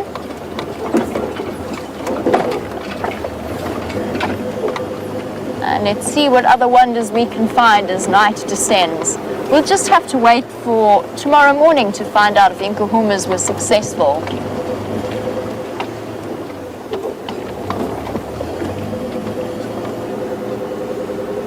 Now, one of the exciting things, as we've spoken about before, about the Cheetah Plains experience, is that it gives us a chance to follow up with all kinds of characters that you guys as regular viewers have got to know over the years, but have since made themselves absent. And I am, of course, talking about Karula's previous litters. And in this case, Kathy has a question about Kunuma, who is a male from Karula's litter prior to these ones, and obviously prior to the ones that she lost before that. And Kathy, you were wondering, is there any news about Kunuma and where he's gone? You were saying that you miss him. Now, from what I understand, Kunuma was an incredibly charismatic leopard. I only ever got to see him once. I arrived just as he was essentially dispersing and moving about on his way. So I missed out on the character that was Kunuma, or is Kunuma. He's still, Kathy, as far as we know, he is still alive and well. He is occasionally seen on Cheetah Plains in Chitwa. It seems as though, from what I understand, he might be moving further south into Mala Mala. That's where he's disappeared. He hasn't remained in the area in the same way quarantine has. But that being said, they do still have the occasional sighting of him, and hopefully that will be something that we can look forward to in the future as well. I know that he is Brent's favorite leopard, and Brent told me a lot about him before I arrived, so I've heard some very entertaining stories. I just haven't really managed to meet the character that is Kunuma. So Kathy, that's something I'm looking forward to, and hopefully for those of you who've been regular viewers over the years, we'll be able to bring you that update. Sorry, getting rid of my hat was surprisingly tricky there. Right, let us make our way towards the Arathusa airstrip. Nice open area like that. You never know who might be wandering around at night.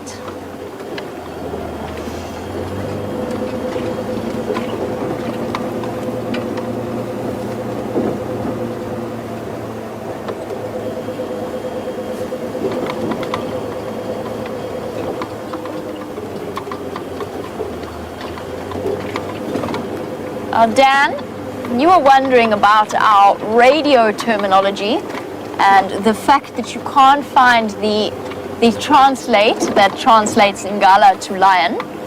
Dan, first of all, you might want to check spelling.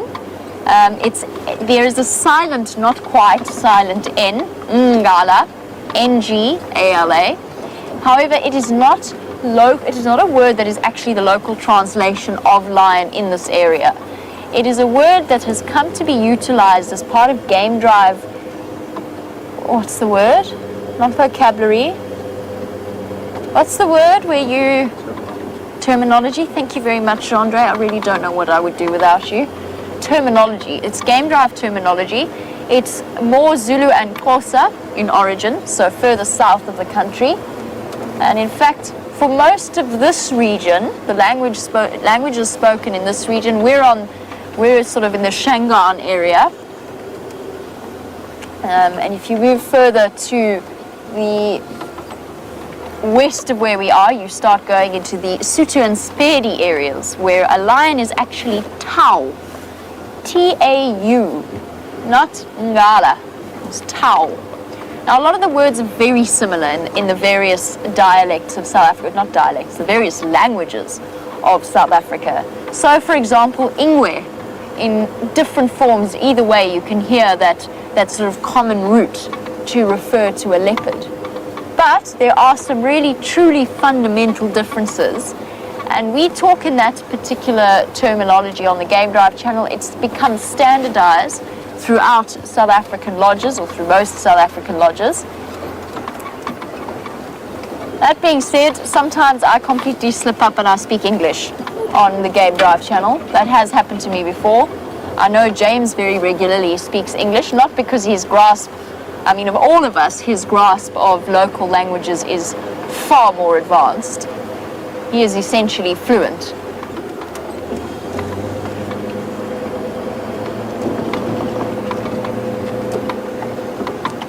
The various languages, the various dialects, of course, so diverse within South Africa, and as you can expect, you start to get these combinations of different languages being used or bleeding into each other, so to speak. I'm just going to let this vehicle come past.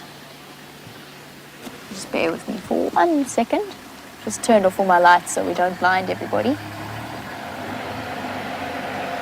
How's it? How are you? Good, and you? Good, thanks. We meet again. Yeah. I hope you guys have had a great evening. We have. I hope you have too. Thanks. Cheers, guys. Bye, guys. Bye. Okay. Just making sure we don't blind all of the guests. Now, as our filming vehicle requires a certain amount of light, we certainly at times drive around as blinding Christmas trees almost. We are very much more lit up than the other safari vehicles, which is why our reactions and our reflexes are so fast to go and turn the lights off when we need to for the various animals. And it's just for these last few moments of darkness, when of course some of the most interesting things can happen.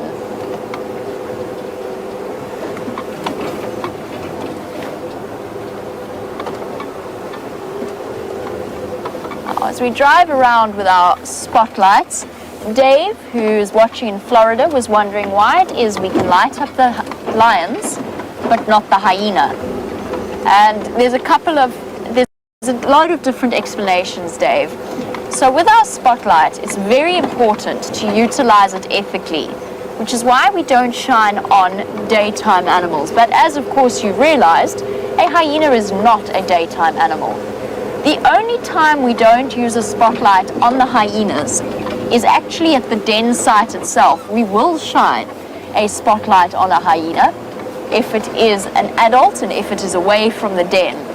But with the youngsters around the den site, they are incredibly vulnerable. They don't quite have the awareness, the sensory awareness, or necessarily the reflexes and the speed of the adults, and they don't have the size and the strength. So there are a number of animals that could potentially kill them. So by sitting at a den with a light shining on them, it might not do them any harm at all.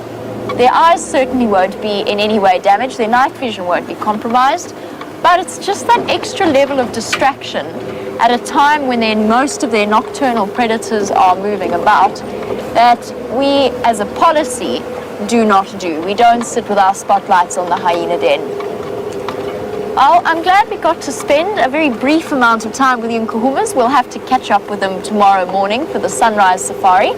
And as we head off into the night, I'd just like to say a big thank you to Jeandre for his fantastic camera work as always, and to Kirsty and Rebecca in final control. Most importantly, thank you to all of you, the viewers, for sticking with us, sending through your questions and your comments. We will see you tomorrow morning for the sunrise safari. Bye-bye and have a wonderful day.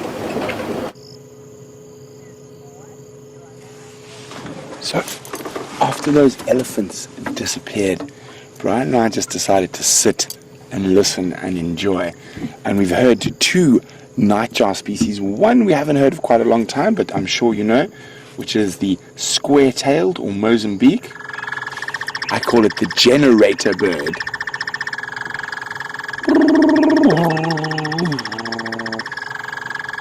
And I am hoping one of them will call again. So there we go, the square-tailed nightjar. That's the male.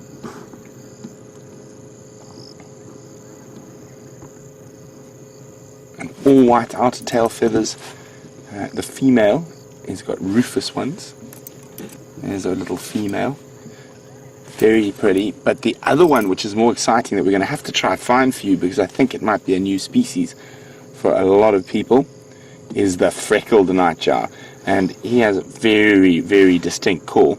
And he probably sounds very similar to one of your little dogs at home. Bow wow! Bow wow! So I was hoping they might call again, so Brian and I literally haven't moved. We've just been sitting here hoping for that nightjar to call. But unfortunately, they haven't done it again.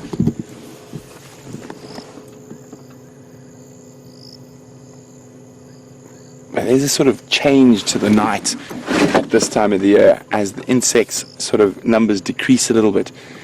You don't hear as many insects, and you start hearing those nightjars and owls, and hopefully lions, leopards and hyenas as well. But very exciting to be able to share this new area with you, and hopefully we're going to get some new birds, some new mammals, and some new insects. But from Brian and myself out here on the open of Cheetah Plains and the Mullet Thumb, we're going to say goodnight shortly, and I'm just going to pan you off into the darkness, and hopefully that nightjar calls in the last few seconds.